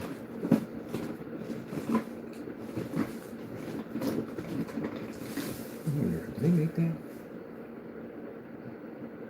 Cardboard springable tubing. Oh. And so it begins. So I need to bring it over here. I gotta bring it over for this. So it begins, people. The cardboard. Taco, me and you both tackle those cardboard too. Cats love cardboard. They freaking love cardboard boxes. They love them to death. Get you guys a balance. My cardboard contraption over here. Look at that. Not you. Me. He's like, man. With the cardboard. You know what we can build with this? Man, we can build so much stuff with this, it's not even funny. You can build furniture with this stuff, you know that, right? Now, it's not the cardboard box you're sitting. See those pipes they have over there? Yeah, you can actually get, like I said, you have to get the real cardboard. Now, Amazon doesn't sell it. You have to go someplace to get it. It's about that thick. It's really thick. These were making furniture. You can cut out the furniture that you want, and you can basically use those pegs in between. Sandwich your cardboard from the top to the bottom, and use a peg system right there throughout to make it nice and sturdy. Trust me, it's super sturdy. Now, if you're working about how you're going to lay on it, they make a memory foam padding they use for sofas. It's about around about that thick. You can get it thicker than that, but it's basically, you lay on that, you're not going to feel that cardboard for jack, period.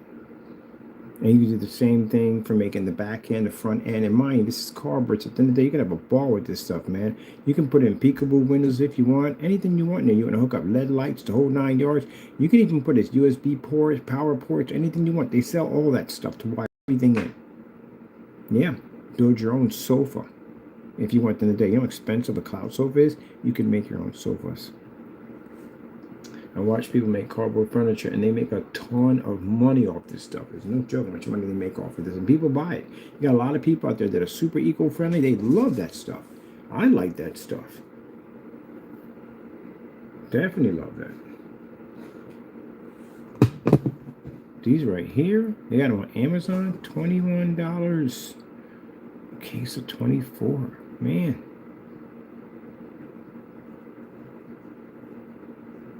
I don't know what happened here. This is amazing. This luxury cardboard furniture. We looked at this before. Let's see if we have anyone here doing luxury cardboard. No. Luxury cardboard furniture. Gee. Luxury cardboard furniture.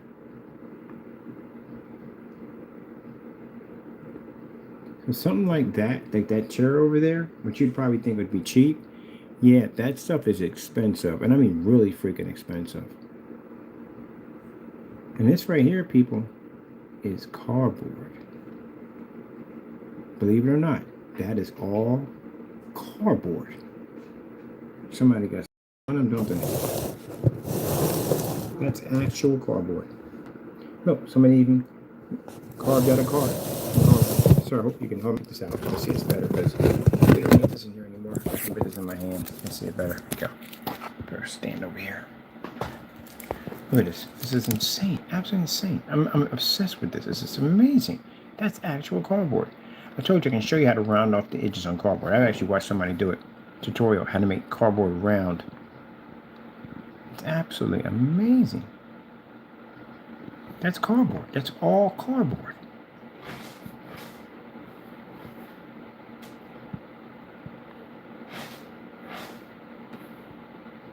Insanely impressive. These are cardboard chairs. And can you sit at them? Yeah, I told you. They put that system in there. Some of that carbonated cardboard, I can't think carbonate, it's carbonate. I can't think of the name of it. It's really hard, heavy construction cardboard. Yeah, you smack someone in the head with that, you're taking them out. That thing, they don't bend. You have to go at them with a saw to cut those things.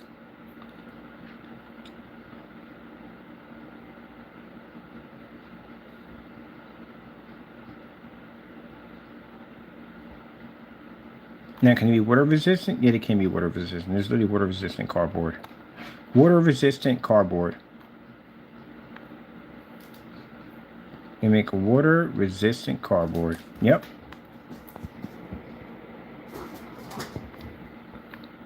There's even a chemical that you can basically put on it to make cardboard water resistance. So if someone says to me, somebody made a doghouse out of cardboard. As I said before, like I said, water resistant cardboard.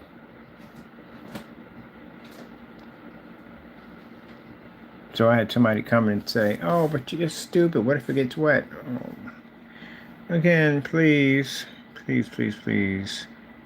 Crack the books. Look, if your mind is blocked, you don't allow yourself to think outside the box, then you'll be an idiot. That's what you will be. And you will say dumb things that other people will laugh at you all day long about. You take the time and try to think outside the box. You'd be surprised how many things are possible.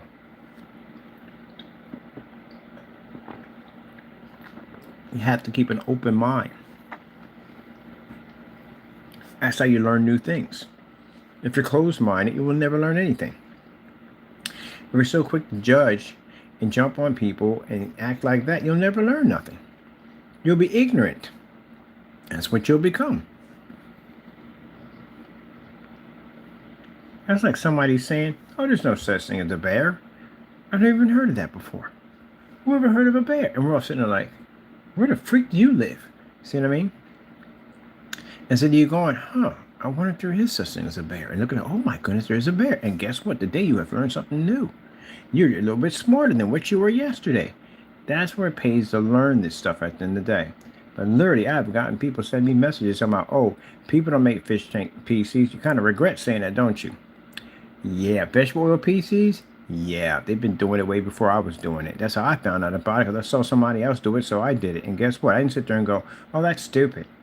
Why would somebody put it? No, no, no, no, no. My mind is always functioning level like, wow, I wonder what the benefit of that is. I wonder what you could do with that. What happens if you do that? I got to find out. That's my mind. Their mind is, oh, that's stupid. I wouldn't do that in a million years. Someone's, you live close-minded. Very, very close-minded. A little tiny box. Very tiny, tiny box you live in. These are the naysayers at the end of the day that don't allow themselves. That's why I say I'm so glad that people who do this kind of stuff do not listen to you. I'm glad that the inventions that we're blessed to have on this planet that make life a little bit more easier, that none of these inventors ever listen to you at all, period. Because if they did, this would be a horrible world to live in.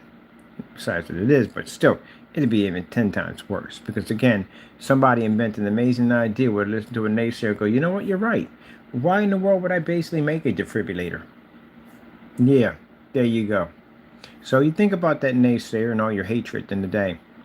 Everything that you see around you, there was somebody like you that was hating on it because they didn't want it to be made or jealous of it, whatever it was. They didn't like it. Thank goodness we don't listen to y'all. This world would be a messed up place. You wouldn't even have the stuff you have right now. Guarantee you that everything you have in front of you, somebody was hating on it. That's the haters. And what do we do when we meet those haters? We do not listen to them. We put them in the corner and we call them the naysayers. Because that's what you are. And that's what you shall be. You can change. Anybody can change. But for right now, you are that way forevermore. Naysayer. Naysayer. I can't get my screen on. Naysayer. That's not possible. You cannot do that. That cannot be done. I'm doing it right now. What are you talking about? And it's outlandish. Outlandish. Can you imagine when freaking William Penn went to it? He was going to take electricity from the sky. Can you imagine that? Mind you, today is not that really seriously because we have it already. But imagine the time you've never had that. Everything was oil lamps in your home. There's no such thing as having electricity in your home. That's like virtually impossible. Can you imagine what the inventors went through back then? I mean, today when you're inventing something, I mean, yeah, you have to do some pretty crazy stuff because we've seen it all. But still, you know, it's a possibility because we have that technology to do it. But can you imagine back then that none of this stuff ever existed at all, period? None of it. And someone had to figure out how to get electricity from the sky into your home? Do you imagine how a big event that is when you think about it? And at the time, it wasn't even existing at all. Everything was oil lamps, fireplaces, and all that stuff. So imagine when he came and he brought that in front of his science group and said, hey, look, I got this idea. I think I can get the electricity up here in the home to power a light bulb. They must have thought he was crazy.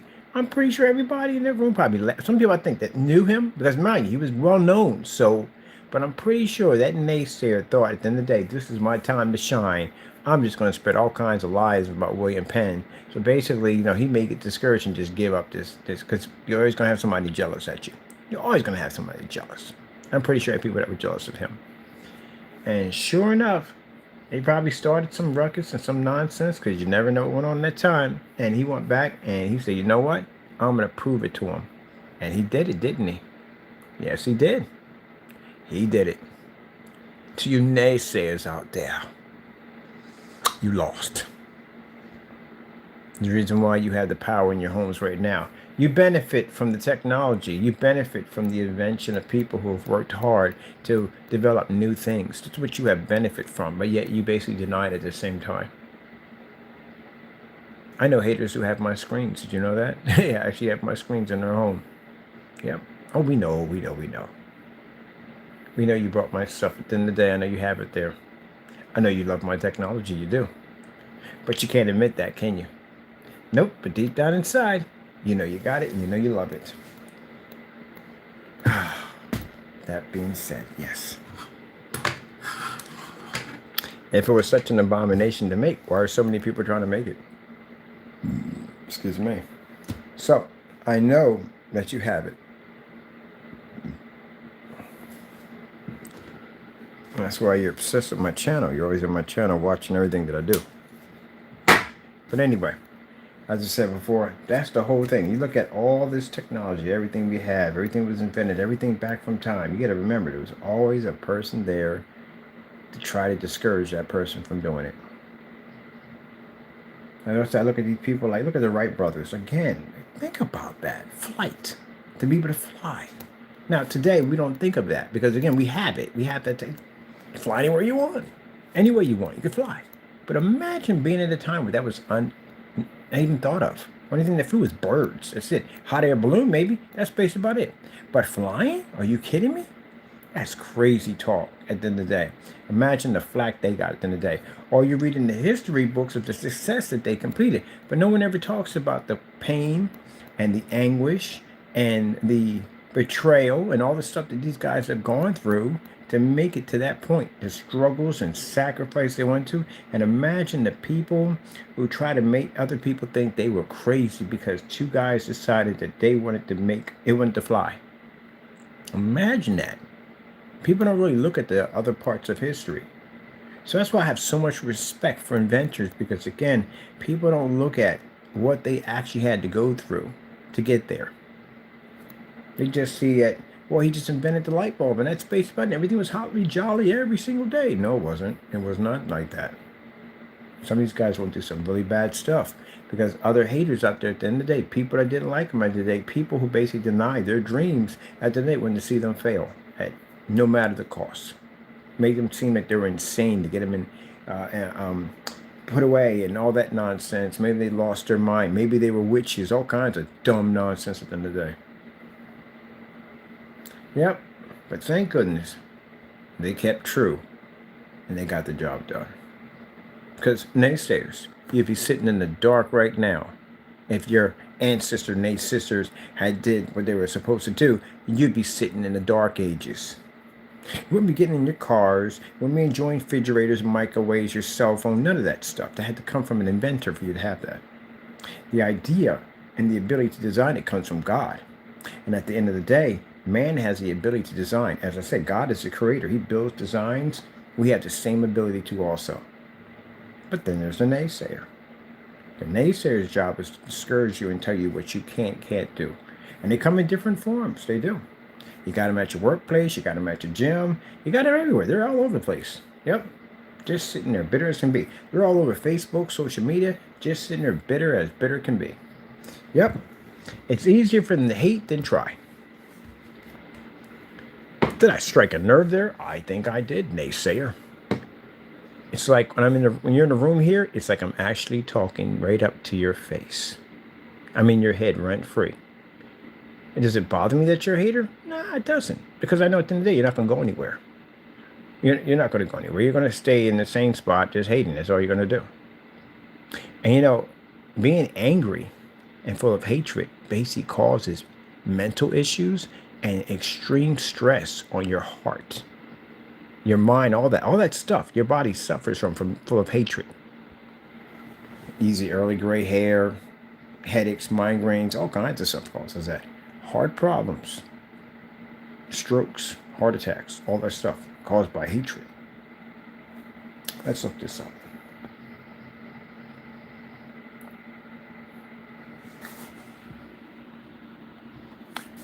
Why being full of hate is extremely unhealthy. Did I say it with an accent? I think I did.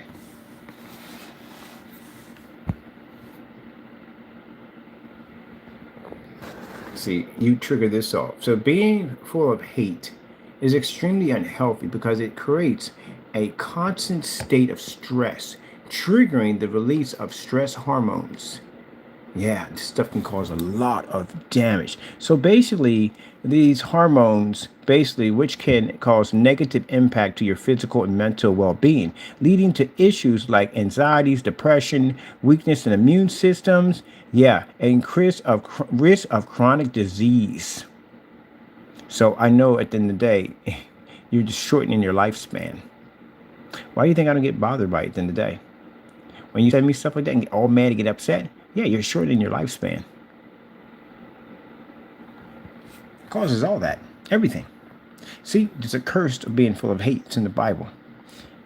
When you are full of hatred, you do the devil's work, all this nasty stuff comes with it. It speaks in the Bible about people falling full of hatred, depression, which can lead to a suicide. Yeah, that's what you're pushing, and that's what the devil uses to get rid of you. I told you he has a job at the end of the day. His job is to kill you. His job is to kill you so he can get you on his side so you can serve him forever. Burning that lake of fire. That's what he's working on. And keeping you full of hatred all day long. That's what his plan is. And he knows that causes all kinds of problems to you. Some of them can lead to even death. Yeah. So when you send me all that crazy stuff the other day, that doesn't bother me because I know you're shortening your lifespan. Yep, PTSD. All kinds of stuff. There's a whole lot of stuff on this. You got to read up on this. So I know for the fact that when you're pushing out that much stuff, to hate somebody, to contact them every day and send out nasty stuff, that means you hate me. So that means that you hate me, that means you're generating this nonsense in your head all day long. And again, you're launching those hormones, all over your body. It's affecting your body. You may feel fine right now, but you could be walking down the street and just like that, have a heart attack. Have a stroke. Because you don't know what's going on inside your body right now. You're a ticking time bomb.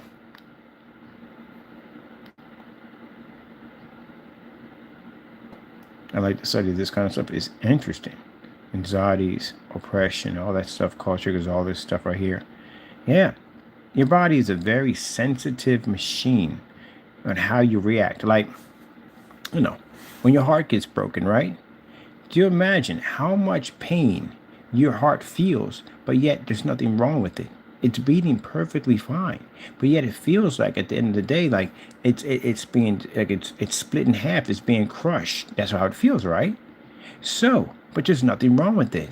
That's your feelings and emotions, which are extremely powerful, that they can disrupt your entire system.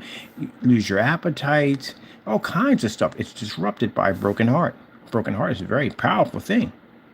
So if your body can be affected that badly by something like that, which is, again, no one stabbed you in the heart, no one did this, none of that, but it feels like your heart was ripped out. There you go. Then hatred does the exact same thing too. It releases this chemical into your body. Chemical imbalance in hormones that trigger this effect. And this effect can cause depression, heart attacks, strokes, all kinds of bad stuff to your body. And the more you harbor this stuff, the worse it gets. Oh, yeah. So when you guys come in here and you do some stuff, I already know from the door you're shortening your lifespan.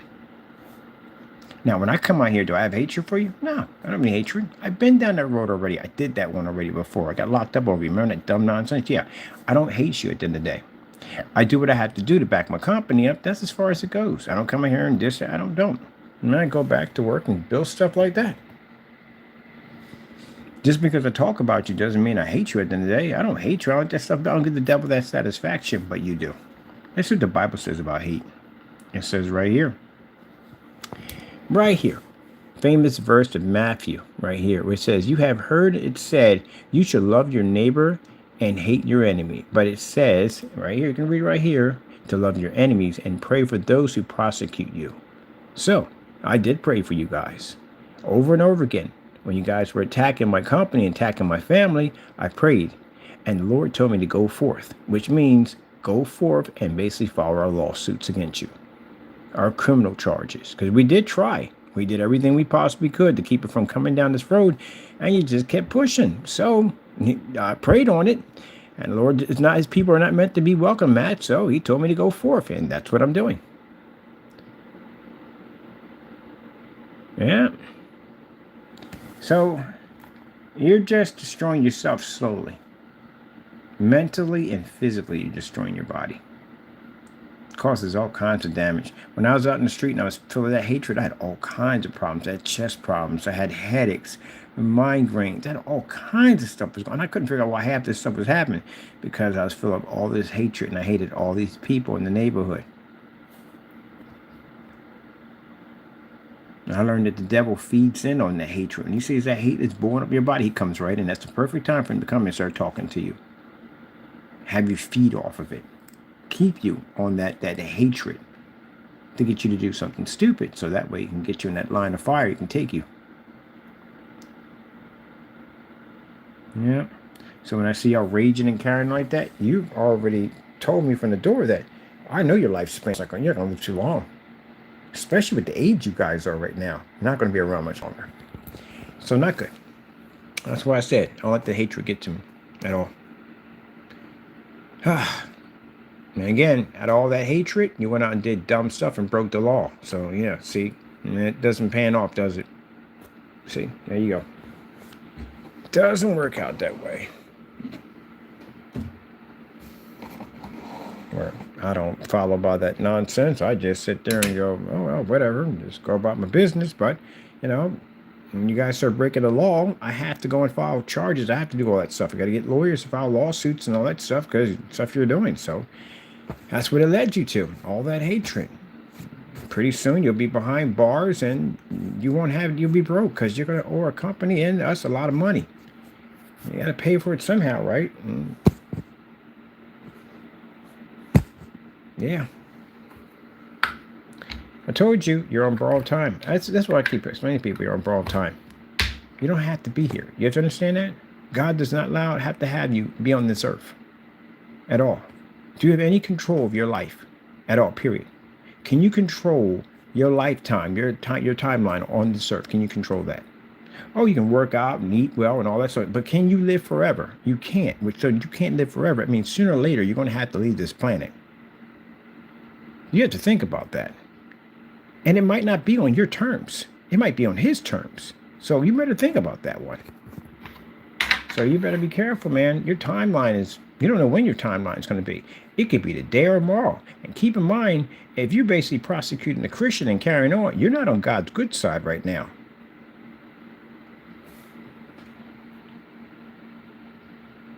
What does it say about prosecuting a Christian and God's people? You look at this and see what happens. I'm a Christian at the end of the day. I serve God. Not going to go well for you guys. And it's pretty bad.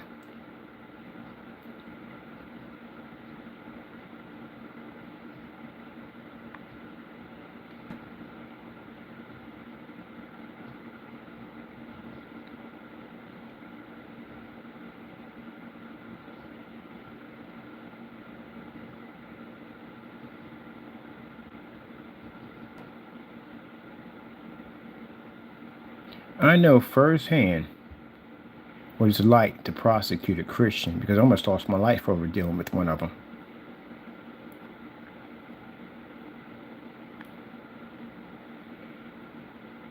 Timothy 3:12. Everyone who wants to live an ungodly life in Christ Jesus will be prosecuted.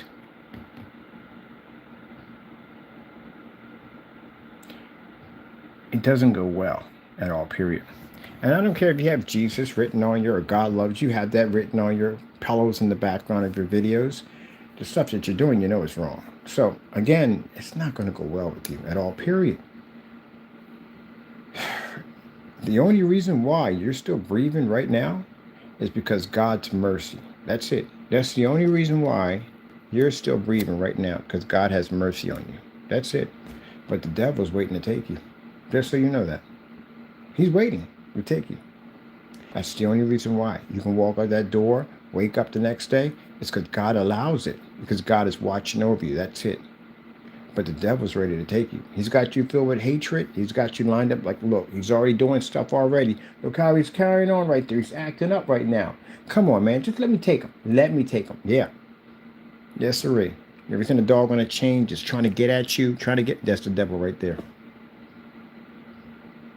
So, if God has mercy on you while all this is happening, right? Still, at the end of the day, when I go forth and have to do what I got to do, you're still going to be sentenced. You're going to be in a different situation, even worse. You're going to be a place where, the devil has a lot of power in there. God is in there too also. He's protecting people in there, yes. But there's a lot of him in there. That's why you need God even more. So, you got to look at it this way, men, gentlemen. You are basically already putting your lives in danger. Not by me, by Satan. Your life is already in danger. I told you, the whole purpose of the devil is to take your life. You're already in his line of fire already. Sending me 666 to my emails and all that stuff, that doesn't bother me. Cursing me out, cursing out my late mother, that doesn't bother me one bit. She's in heaven right now with the Lord. That's you at the end of the day that are going to be prosecuted for that. And that's the devil waiting to get his turn to get his hands on you. You don't have to worry about anyone on this earth taking you out. You got something far worse on this planet that's going to come get you sooner or later. Whether if God calls you home, and if you have not been baptized and you have not done things right when you walked on this earth, you would go to hell. Or if when he can figure out a way how to get you out of God's grace, he's going to kill you the first minute he gets. So consider the fact when you're out there cutting up and carrying on and doing things you shouldn't be doing, that the only reason why you have been allowed to go out and do that again is because God has had mercy on you. If God turns his back, that demon's coming for you. And there's nothing you could do. You can't even stop it. What are you going to do? What would you do if Satan popped up at your front door? What could you do? No army could take him. Your guns won't work. Any kind of martial art hand, that ain't going to work. It's a demon at the end of the day. What are you going to do? The only one that can stop it is the Lord. The angels can stop Satan. Can you stop him? No, you can't. So if God decides that he's tired of you and you're prosecuting his people and he goes, okay, I'm just going to turn the other cheek and go a different way. And then the devil's going to go, oh, shoot, there's no protection on him no more. Just like that, he's going to come for you. He's going to rip your house out up. He's going to take everything, he'll kill everything he can get his hands on. You're talking about the devil at the end of the day. It's not a guy walking around with horns on his head and a pointy tail. You're talking about a being that will come there and kill everything in that household without mercy and think nothing of it. The worst thing you have ever seen in your entire life. That's what the Lord protects you from every single day. That's been sitting up there and walks to and fro from heaven. It says in the Bible where Satan walks to and fro from heaven and the Lord says, what are you doing? He says, I'm walking to and fro. They will come there and ask for your soul. So that's why you ought to get on your knees and thank the Lord that even after all the dumb stuff you have done, that the Lord still watches over you. Because if he decides to move 2 steps to the left, that demon's going to come for you. And you're going to see something you have never even seen before. You wish you never see it. I guarantee you one thing, you're definitely going to be on yourself. It shows its true form, you might even die. Because I don't think anyone can stand probably looking that thing in the face, whatever it is. God is so powerful. You walk past him with Moses, when he walked past Moses. And it was Moses, yeah, Moses. When he walked past Moses, Moses didn't even see God's face. He saw the back end of God. And his face basically gave off a illuminating light that he had to wear a veil because people couldn't stare at him because they would be blinded by it. That's how powerful God is. So, you can go ahead and carry on and act up all you want after this conversation. It doesn't bother me at all, period. I'm just wanting to tell you what's coming for you.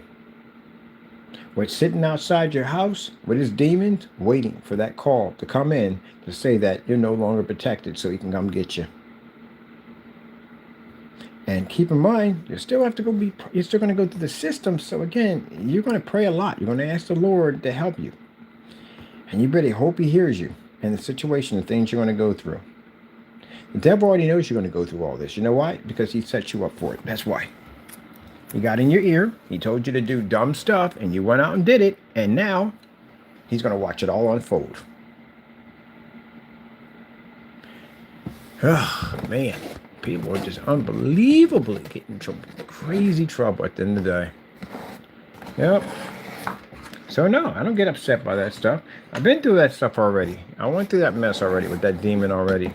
Got me all hyped up, got me all angry, got me filled with anger, and keep feeding anger to me, until one day I did something stupid and ended up almost losing my entire life over that thing at the end of the day. Even heard it talk to me through a jail cell. Possessed somebody else's body and talked right through me. Talked right through that guy and talked to me. Never forget that as long as I live. And you realize what was hunting you that entire time. When you get a chance to witness something like that, you realize all that stuff you're out there doing, something was hunting you the entire time, controlling you, putting you in places that things you should not have been doing. I think if you got the opportunity to see what the real world looks like between these two layers, between death and between this world, what walks around here, I guarantee no one would ever commit a crime ever. If you were to see the things that are there. I told you how I liked how I thought it'd be interesting that you would see a man sitting at a bar and a man sitting next to him and they'd be having this conversation and the man would tell him, I'm an angel.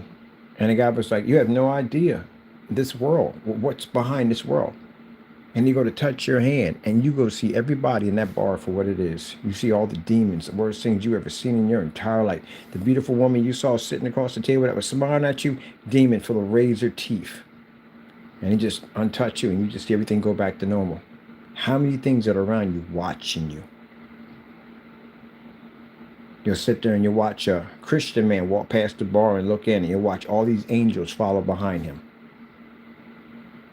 Bar is not the place to be at, to tell you the truth, honestly. It isn't. People get mad at me with it. It's not the place to be at. I mean, if you're going to go to a bar and have some fun and stuff like that and everything, yeah, it's a tricky situation. Let's put it this way. Is there a place I would be at? No, I actually went into a bar one time to see what it was like because I've never been in a bar ever. I don't drink anything. I don't drink, so I was just curious why people go in there. I sat down and just had some club soda and just basically just looked around the environment and just left. That's for me. Some people like being at the bar. They like to drink and stuff like that. But you have to remember, the things that happen to a bar ain't exactly good. You know, people go in to get drunk, people get stabbed, people get murdered, fights break out in bars, people get shot, people get killed. And there's some good times. People go in and they drink and they have some fun and they chill with some friends. If I'm going to a bar, it has to be something that kids can come into. So you can serve drinks there, but you know, it's like a bar and grill. Now, I'll see me at a bar and grill, yes, because there's kids in there, there's families in there, stuff like that. I can understand that. But an everyday straight bar, nah, you will not find me one of those places at all, period. It doesn't seem like a place that I think Jesus would be sitting in. I really don't see it. But a bar and grill? Yeah, it's a family household place. You got alcohol there and all that stuff like that. And you got drinks, you got sodas and stuff like that. But in a place where you just strictly have alcohol all the time, you know, some bad stuff happens. People get killed in places like that.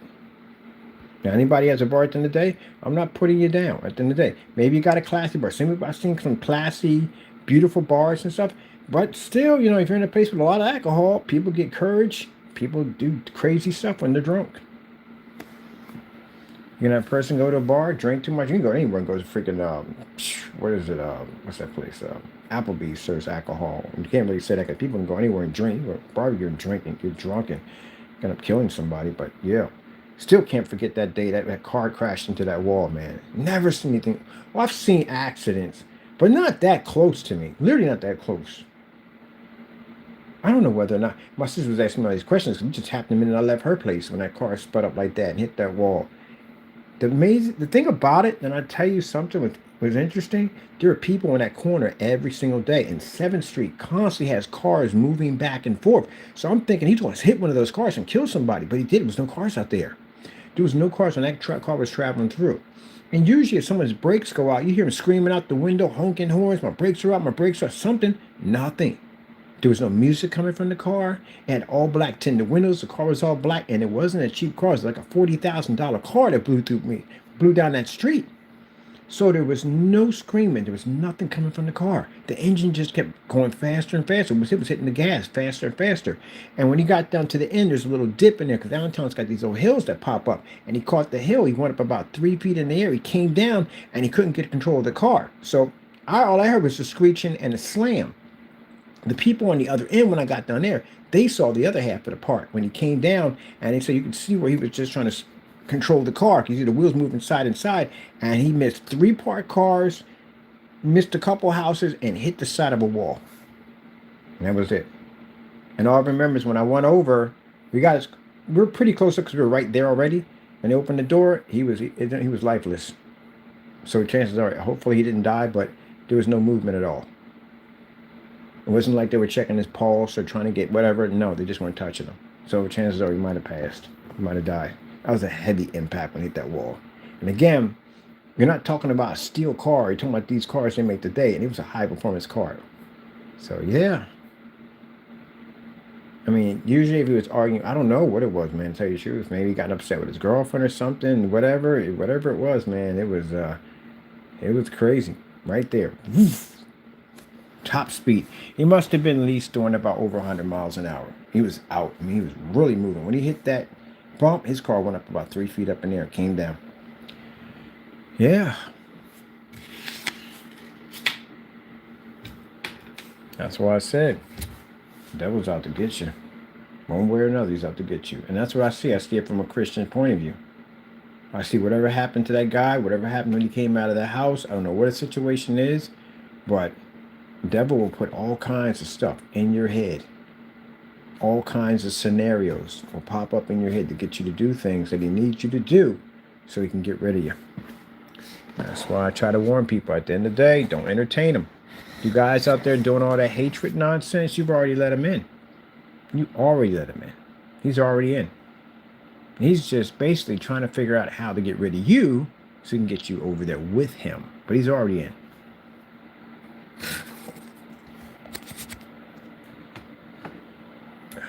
Let me see. You know, it's interesting. You ever seen the movie The Exorcist? That's not him. That was one of the Fallens. That's one of his Fallens. And with the mind, it was a group that went down. So basically, it was a good amount. It was a good amount that fell into, got cast out of heaven. They say what his name is. I'm not gonna mention his name, but he says what his name is, what he's called. But that's not the devil. Everybody thought in The Exorcist the devil. No, that was one of the Fallens. That's what I said. And you know, Exorcist was based on a true story, right? That was actually really happened. So, just to give you an idea of what you're inviting into your home. And when they come to your home, keep in mind, they never come alone. It says in the Bible how they come out. They bring one, and then they bring more. And then it's even harder to get them out of there. So when you do stuff like that, you invite things.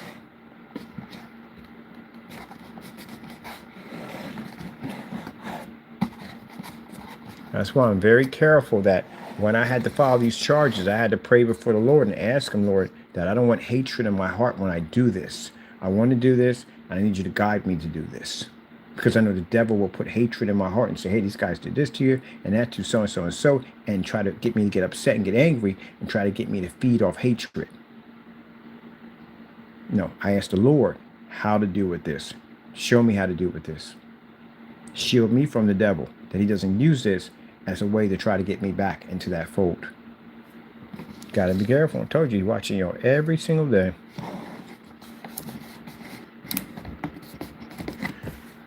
This thing glued nicely too. I like the whatchamacallit. I love the whole glue gun. That's a really good glue gun. I never gonna understand how people got them things to work. I got a glue gun, everything fell off. Like everything fell off. I'm like, what the freak? These things are trash. They don't even work. I had a cheap one, that's what it was. I paid the money for a good one. When I got a good one, man, I stuck something on it, stayed with the submarine. I was like, wait a minute, it's not moving. Yeah, I thought it was gonna fall off. Didn't move. Man, the glue guns are freaking sick. And I couldn't figure out how people were building stuff with that. They're sticking stuff together in this thing. I'm like, what in the world? How's that even work? Yeah, that's pretty interesting. Got to pay the money for the good glue gun. But I like how this all came out. Got our ports, our holes. We still got to cut for this. Oh, yeah, I forgot we're doing the power supply through here because we're not going to do here. I forgot about that. So let me cross this out with the next because we're not doing this right here. I got to figure out what colors we're going to do this too. And while we're on here too, I can look up my whatchamacallit. Now, does God hate them? No, God doesn't hate them. God loves people. He does. He loves people. If he didn't love people at the end of the day, I'd be in a worse situation than I've ever been in my entire life right now. Seriously.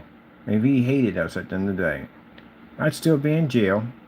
I probably would have killed myself by now because, again, jail's a very ruthless place to be at. So, yeah, I probably would have killed myself by now. So, no, he's not evil. He's not evil. He's not a ruthless person at the end of the day. God is an amazing, forgiving God at the end of the day. He takes care of us. He wants to take care of us. It's like the equivalent of when you have kids. When you have kids, you want to do the very best for your kids. You want to give them everything you can. You want to make them happy. You want to protect them. That's the same thing God is with us.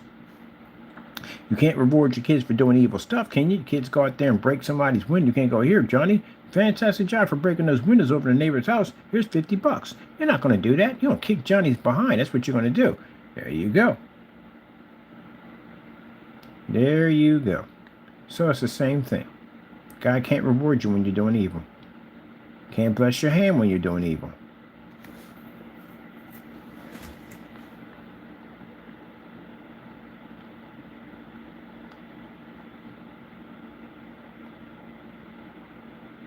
Cardboard tent. Waterproof cardboard tent. I've got to look into it. Well, we're doing some testing on some waterproof stuff we're working on. Kind of put that on hold because I'm working on stuff like this now. I'm going to do Linux on that. I haven't done Linux yet. I need to do a Linux operating system setup one day. All right. I need RGB motherboard kit.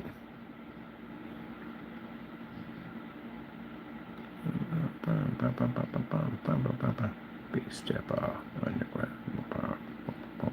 Look at this right here. This is RGB motherboard kit. These things light up. I'm gonna do a motherboard like this. Ooh. Yes. Ooh. Ooh.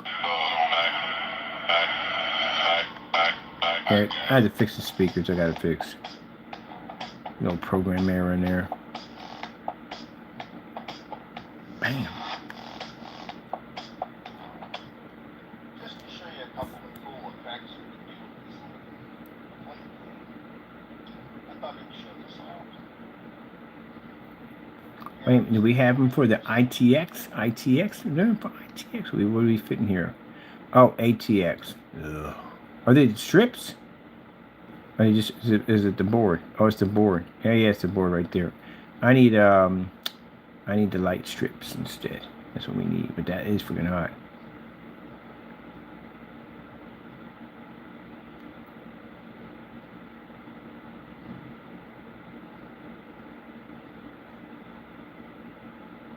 RGB light strips for motherboard.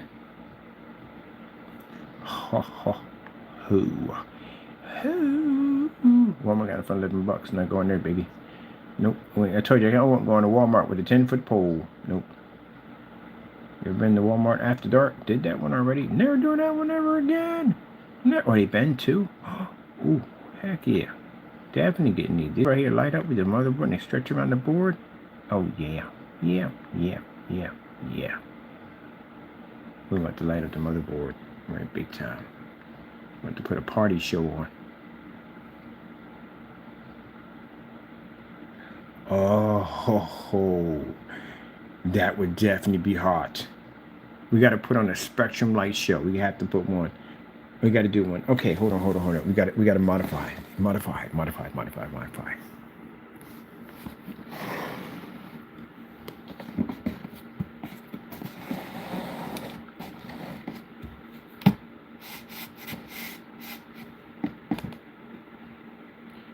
All right. We can put a projector port here. Literally a port here to put a projector. They had an image in here to push out through here to put a screen in here for a digital display we can put in here. Oh, that would be sick. I can plug my projector. Oh, can I do that right there? I can do that right there.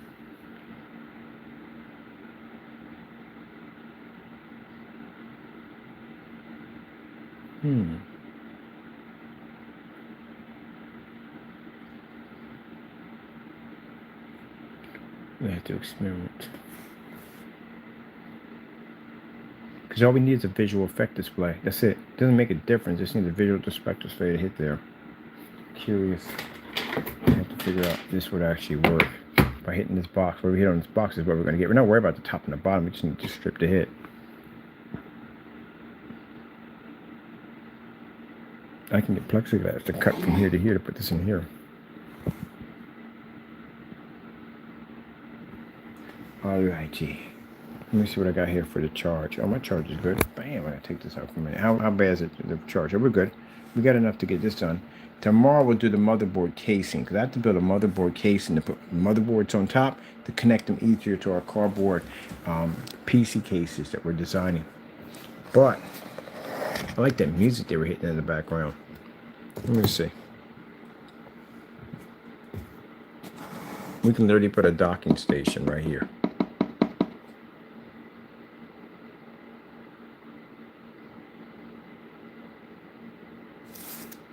So before we cut into this, we'll have to take a base like this, put a projector in the back, put a screen up in here, and see if it works first. Build a prototype first. If it works, then guess what? Put it right here.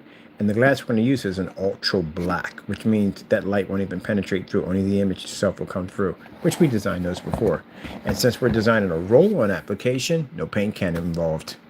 It'd be good to test two surfaces at the time. Test the roll-on and invisible paint application and do a whole demonstration for the whole setup here. But first we'll make a prototype of it first before we do it. I like the idea. I like it a lot. So that's what I like about when I heard that music in the background. I was like, ooh, yeah, that's pretty hot. Because if I put an LCD in here, come on, man, that's too easy. I mean, we got to do something crazy outside the box. Haha, we're actually outside the box. And I can put the power switches right here. Easy. I got plenty of room down to put power switches in. We are doing things outside the box, people. We're outside the box. This is for the motherboard to light it up. Get that motherboard some craziness to it. Let me see. RGB. Let me see.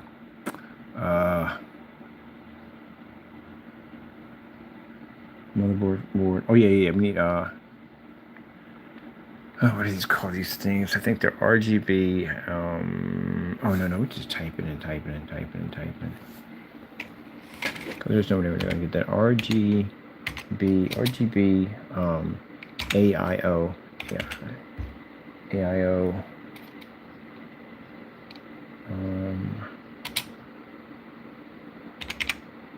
Water cooler hoses, hose connectors. Yeah, that's what we need. Bam. All right, now, what did you give me? Oh, the sleeves. They're the sleeves. Okay, should put down sleeves, but we're good either way. Sorry, I know you're from the door where you're at. Should be able to find them from here to get the sleeves in here. Yeah, the sleeves. Where's the sleeves at? Cool,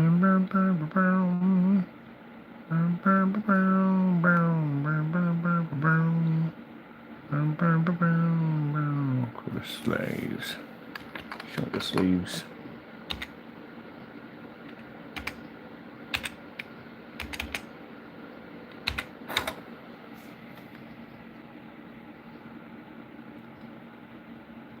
I'm not seeing the things on here. We need to do a liquid cooling system here, but we don't need no big boy. This will work, but the fans don't glow, so we don't need it. We need those fans to be RGB fans. We can find them, get them in there. Let me see. Oh, these are sleeves. Yeah, those are sleeves. You clip them on and mix it. These right here, they make these things bounce back and forth. They glow. That's what we need. Definitely need them.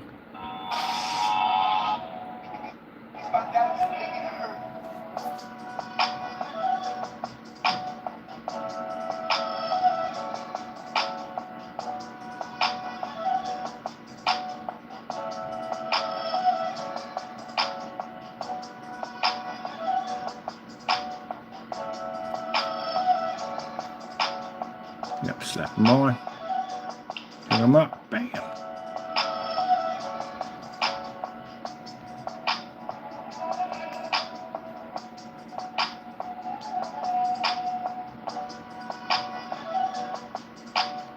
Yeah, definitely getting those. We need those right there. Those will be hot. Get those light up. The tubes light up. My board goes here. My cooler goes here. Something goes here. Hook them over here. They nice glow to them. Oh, they'd be sick, man. Definitely got to do that. We need that right there. They're about $40. That's not bad. That's not bad at all. $40 for the sleeves. Somebody got one over here. We got the sleeves glowing. You change your colors to all blue in there. That's pretty hot. Oh man, look at that right there. Man, and they're doing it. And they're doing it. That's what I'm talking about. All right, cool. It's a $40. Definitely gonna be grabbing those right there. $40. We need paper, bud. We need paper. We need to make a list. $40. Twice. If you already are nice. That's the RGB AIO sleeves. Sleeves. $40. And then we need the RGB motherboard lights. They were like about $12, but I'm gonna put 20 in there. I might want to change. I get something better than those 11s. Let me see what else we need. We need RGB RAM lights. $18. Bam! $18. Only need 2. That's it. Hey, right there. And they light up. For $15. The heat sinks on them too. So we drop the heat sinks too. Let's see. RGB. DDR. Yeah, whatever. $15. RAM. Lights. $15. All right. Let me see. What else we got? RGB. We need RGB. What's the other we need right there? Right here. RGB. Oh, fans.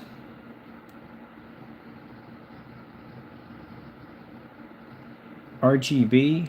Wait. Hold on. What the heck were you? RAM cores. Ooh, what are you?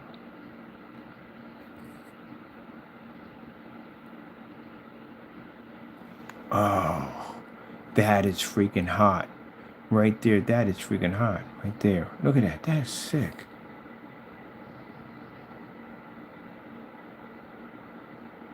Oh, we gonna need this. We got any, like, oh, we gotta go with this right here.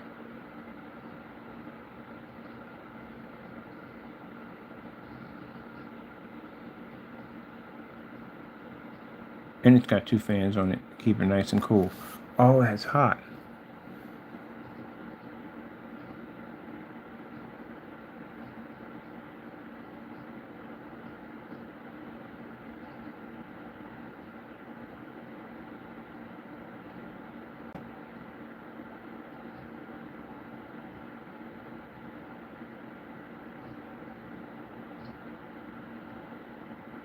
Oh, that's hot. We gotta get that. We gotta get the cooler right there.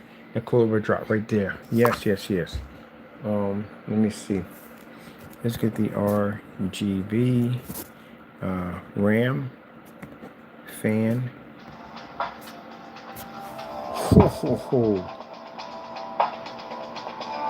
RAM fan cooler. How much is my fan? That's sick. Definitely getting that. $30. Okay. Now what do we got here? What else we got? Okay, that's cool. Definitely getting that. And we need the fans. RGB 120 millimeter fans. Now listen to me. Oh, look at these right here. What the heck are these things? 120 millimeters. What do you do? Oh, that's a fan? Or is it a fan grill? Fan, gaming PC. Cool. I gotta check this out. Tell me we got a video on this thing. No video. Man, that looks sick. Oh, it's 3-pin. 3-pin worked adapter. Okay. Oh, she's on it, right? Oh, they want me to go back button on this. Man, what the freak? Seriously, can I go back here? We can't go back. What the heck then? Why would you just stick me here? Oh, here we go back to this. Okay. Probably need a bulk. $55 for a bulk right here. RGB fans at $55. I like these better right here. These actually look much more hotter right there. So $55 ain't bad right there for that. Oh, we got 39 on here. 39. All right, let me see. We got these for 39. Oh yeah, 39. How many we get in the pack? We're getting 5 fans. 5 fans is all we need because we got 2 already. This thing takes 7 fans.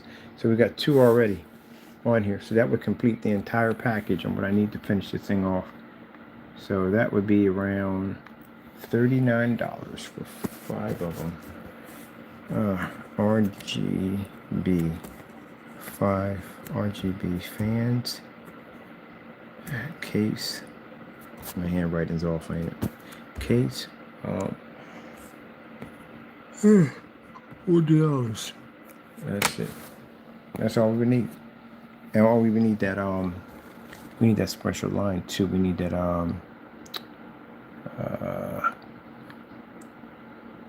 rope LED light chasers.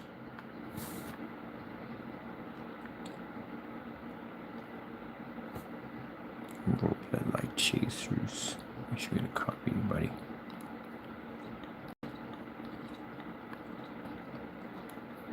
No, I want those flats. Those flat chasers. Like the rope LED light chasers. So if you got them on here.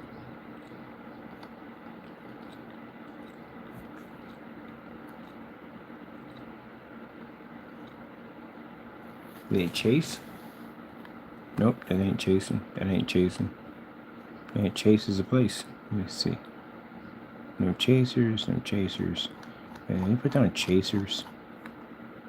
Chasing. Chasers. They love my chasing. Chasing LED rope lights outdoors. I'd rather have the outdoors. You know why? Outdoors are much brighter than the indoors.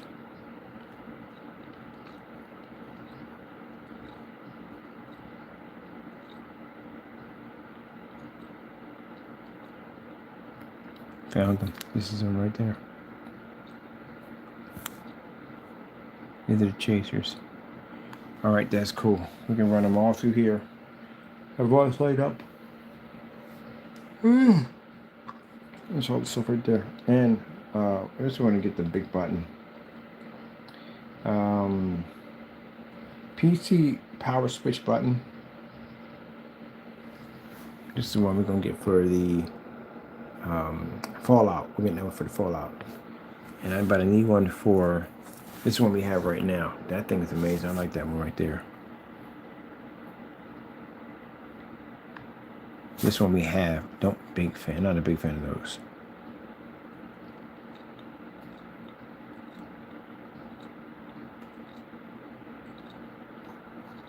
What about this guy?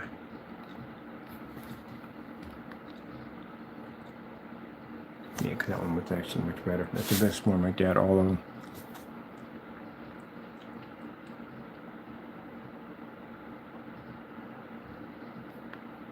What are you?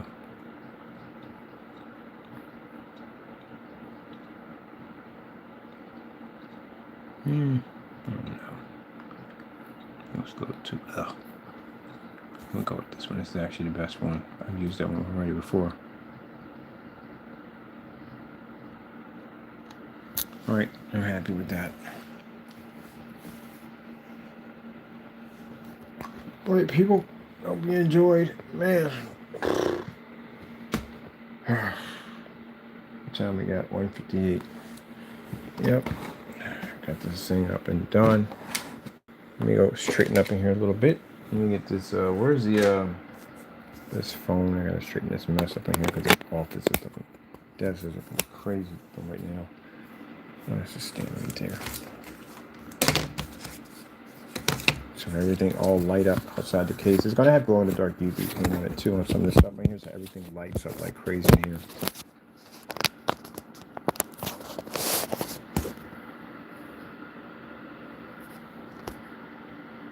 They got wireless Bluetooth speakers been running here too. I might do some wireless Bluetooth speakers. I saw those mini wireless Bluetooth speakers.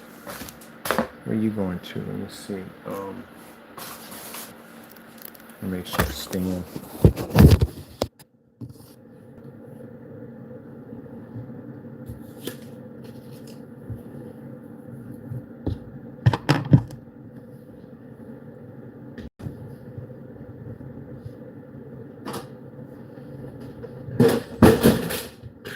Yeah, I bumped the chair with the freaking box in my hand and dropped it. It's my parts. That's what it is. It's my parts. Sorry about that taco. My bad. Jeez. Talking about weird events. Oh, man.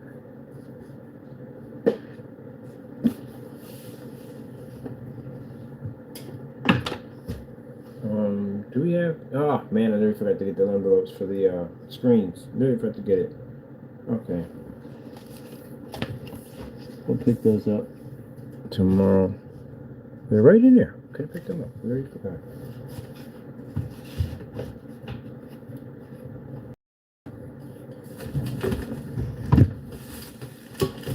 Chihuahua certified ankle biters. Is at a post office.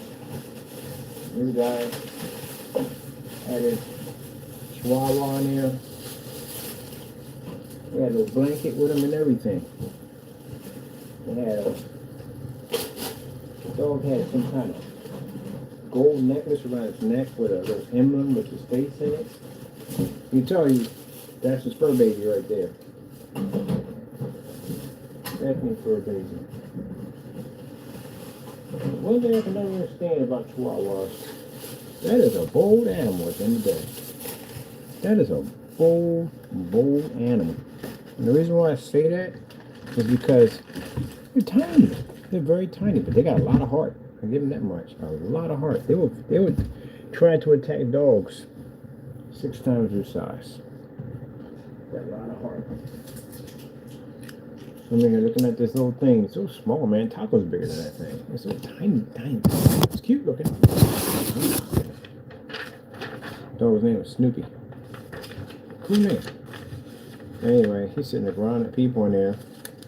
And of course, you know, people can bring their emotional support animals in.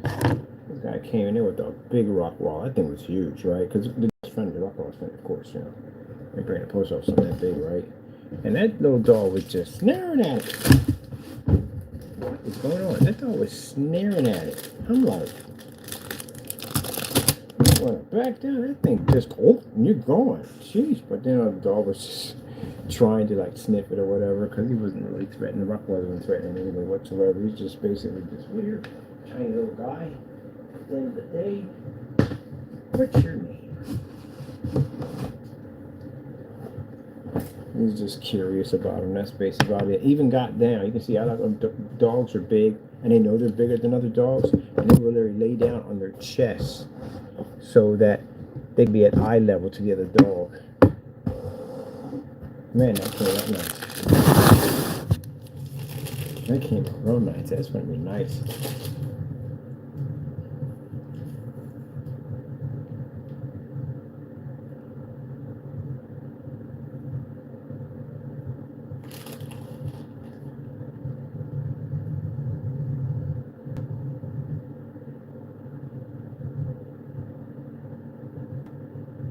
What's it called? I can't put the name for it. That now I play this game every freaking day. Man, I love the game already.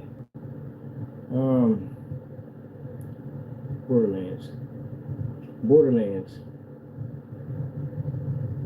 Oh, please don't bring that movie up. That movie was awful. That Borderlands movie was freaking awful. I told you they were gonna mess it up. They always mess it up. They didn't even stick to the script. I beat every game for Borderlands, even though the freaking DLCs, and they had nerve to come in and insult that game anyway. They always mess something up. Now you pull Borderlands, you bring up these jokers that you better mess the movie up. It was just horrible. Jeez.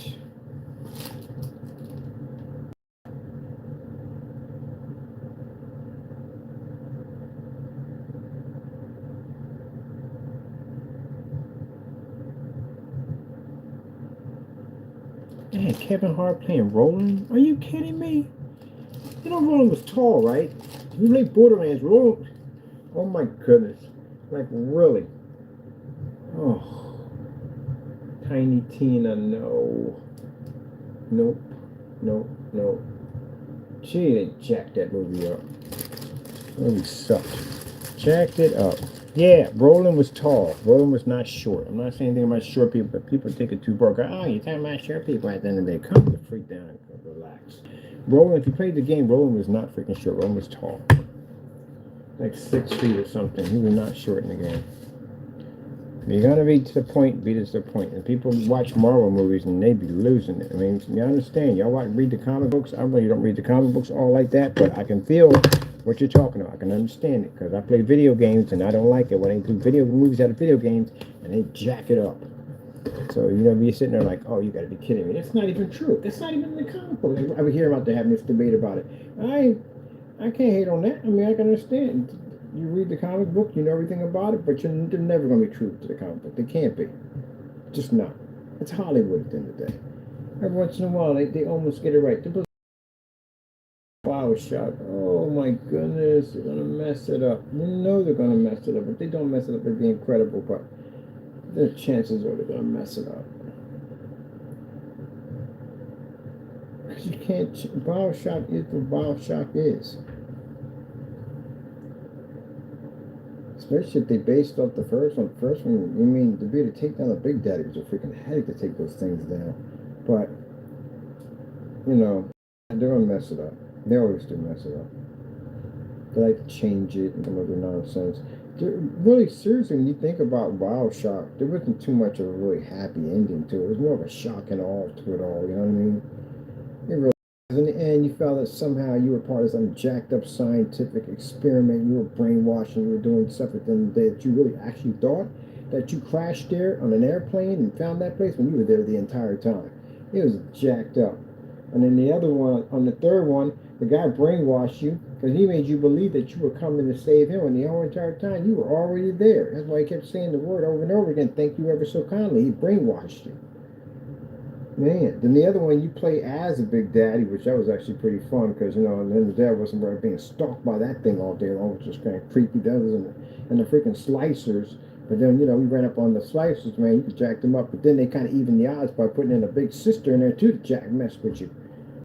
But little sister was no match for you at the end of the day. Really tell you technically she wasn't. She was just a pain in the neck and annoying. That's it. Just came up always at the wrong time. Other than that, I think the best one I think out of all of them was the first one. I think the first one was the most creepiest thing ever. Because again, I mean, the one they did in the air, it was okay. You know what I mean? It was racist. It's on okay. And then I about the whole racist part because they stuck true to the script. I got to give them credit on that. At first, when I played it, I thought it was kind of disturbing because it was kind of racist. But the timeline that was set in it, that is actually was normal for that particular era. So you know, you had to give them credit for sticking to the script. I mean, they did stick to the script. I mean, there was an N word in there, but they stuck to that script really good in there. But anyway, well, that's the one you wake up, you're being baptized. That's crazy. Yeah, that was another one that's very crazy. But the one they did on the ocean, the first one, I said the first one would have been the best one. Boy, the first one was creepy as I don't know what, wasn't it? It was super freaking creepy because I remember I basically back 3 times in a row before I got the nerve to try to do it again. Because the one where you basically come in and you go through that creepy lighthouse and then you get on that elevator and you hear the slicers talking and everything, carrying on back and forth. They try to cut through the elevator and crashes and hits the ground. And you wake up in this come to conscious in this world, hoping that they're bumping into them because they take off running. Oh man, that is crazy.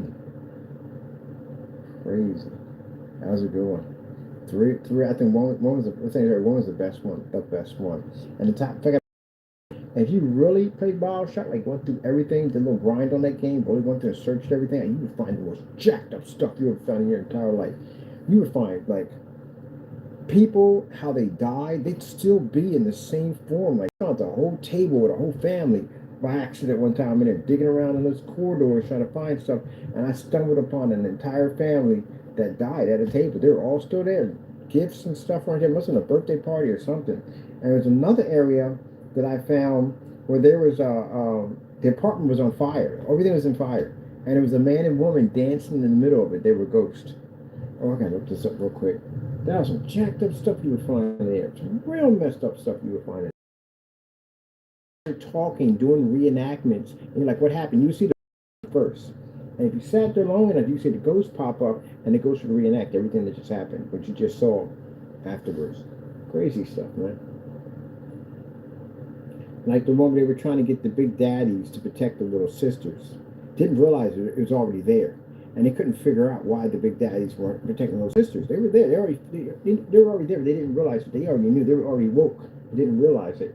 And I think one of the little sisters was sitting in a chair, and the guy was doing something. I think he was trying to work on her teeth or something, whatever it was, and he was hurting her. And she was screaming out, and the big daddy activated and killed him.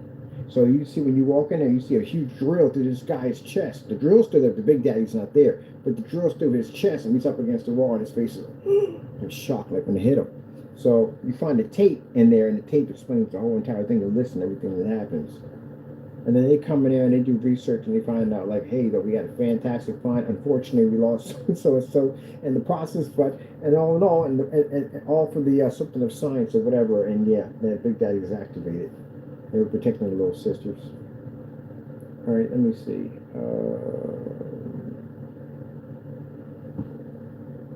BioShock, the couple dancing in the fire.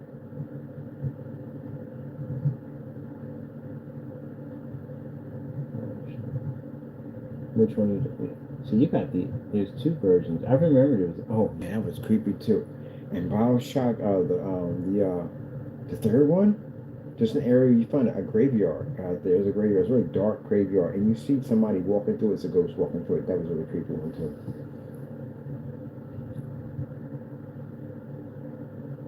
When I put that, what's it? I put that, got that DLC with that shotgun, man. I was taking everything out with that sucker, man. I finally had to activate that shotgun. Why is it when they give you DLCs that you literally have to earn the DLC? I hate that so much. Like, if you're gonna give me the DLC, I pay for it. Give me the freaking DLC. I have all the guns and weapons. Some places will load you up with the stuff.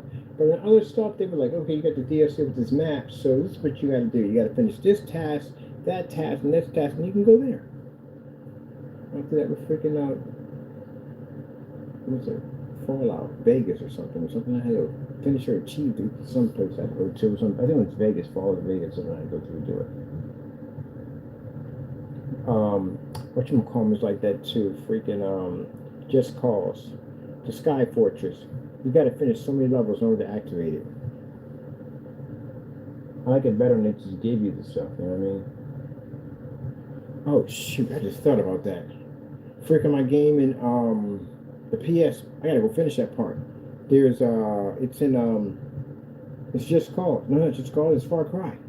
There's a section there I was supposed to go kill somebody. It popped up, and I never got around to doing it. I gotta get back to that, don't we? Yep. Gotta get back to finishing that one. Gotta get back in there and finish. I literally forgot about that.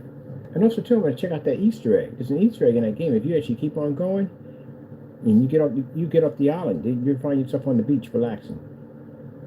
There's the Easter egg. Just keep on going out to the middle of the ocean, and you basically are not in the island anymore. You're actually on the beach relaxing. I'm gonna check that out too. We got to do a BioShock PC. Definitely got to do one with a lighthouse on it that actually.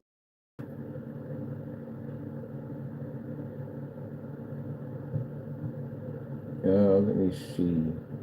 I have to go to. Got so many tabs open up. It's not even funny how many tabs. It's usually me at the end of the day. That's the reason why I have to have a lot of RAM. Open up a lot of freaking tabs. Got tabs on tabs and tabs and tabs and tabs. Keep on tabs on tabs. Keep on tabs. All right, let me go get this thing to dig up. Jeez, man, yeah. That woman was funny when she sat there and said, "Yeah, I got 19 tabs open up. You don't even know where the music's coming from."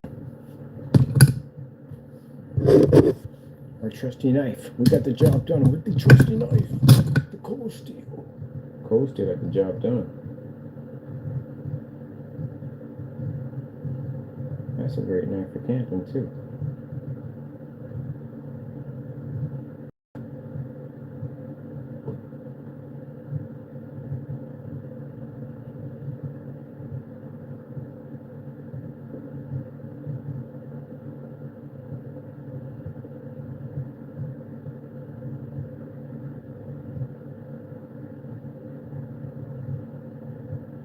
Super affordable. Super affordable. We'll figure it out later. I'm gonna get to this stuff first. How much? But I'm hearing for time. Okay. Super affordable PC. I just saw my video. Super affordable PC. For cheap. Yeah, it is affordable. It's cheap. Don't cost nothing. It's free. All the boxes are free. You know, but all not free boxes. Free boxes. That's it.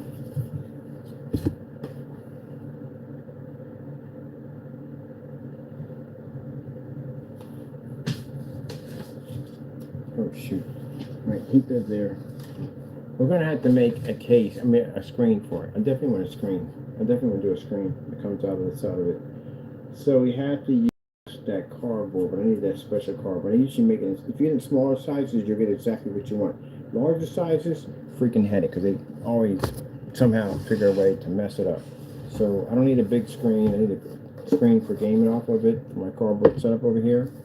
So roughly, it'd be a good size screen. I don't want it too big. I don't want it too small either.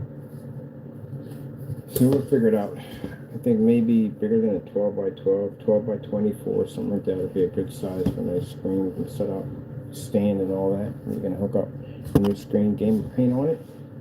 That'd be nice.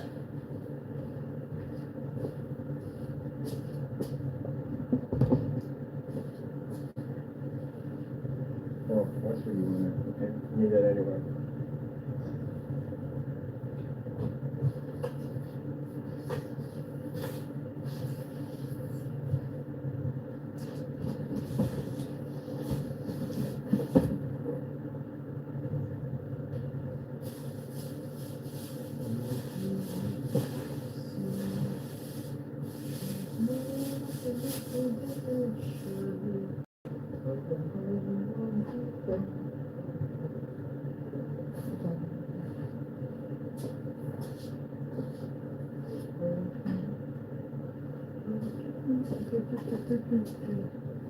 Power cords.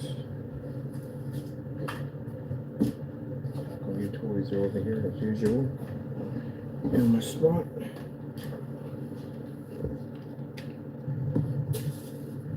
Where can you at? This is the cord for the power unit covered up. Power. And this cardboard disc from this right here. Did you forget?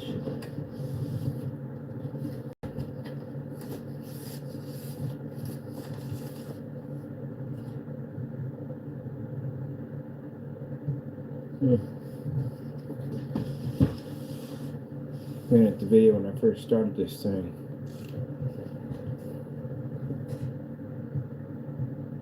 Yeah.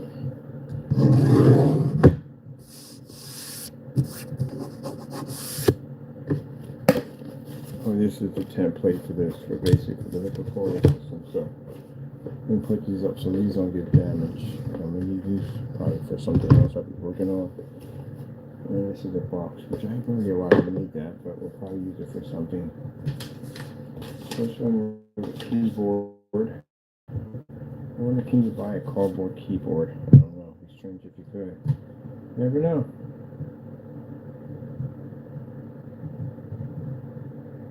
Working cardboard keyboard.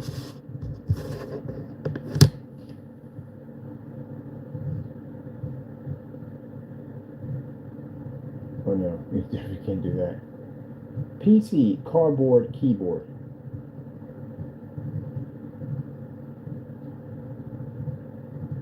Yeah.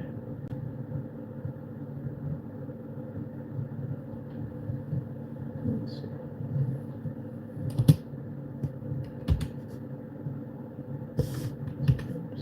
Anything on this? Amazon?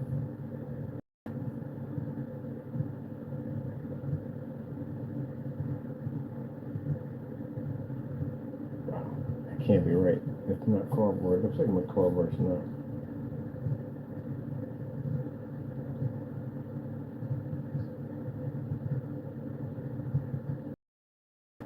Actually, that's wood. Not today, Jack.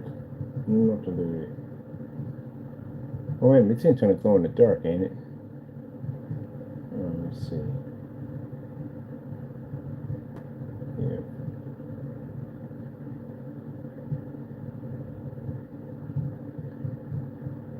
Wireless high fluorescent glow in the dark keyboard.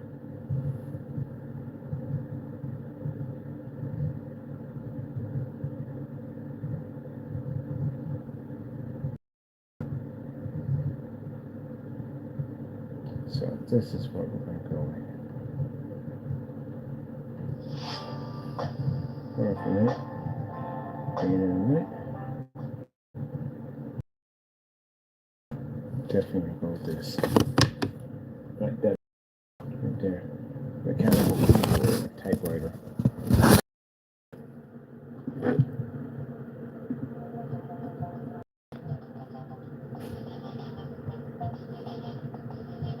Wired? I think it said wireless.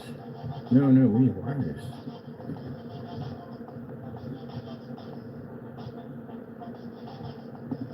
Definitely gotta be wireless. This is wired?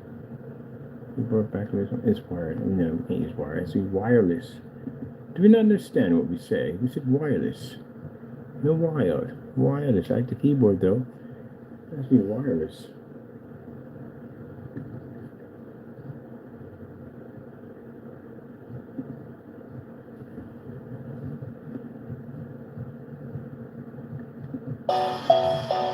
Sheesh. Really?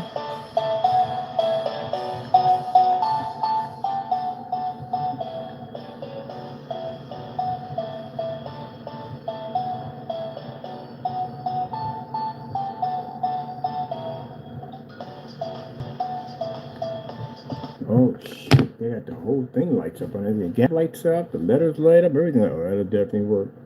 That'll definitely work. We're definitely getting that. And it's wireless too, definitely, because I don't want any wires. The less wires I got to run through here, the better.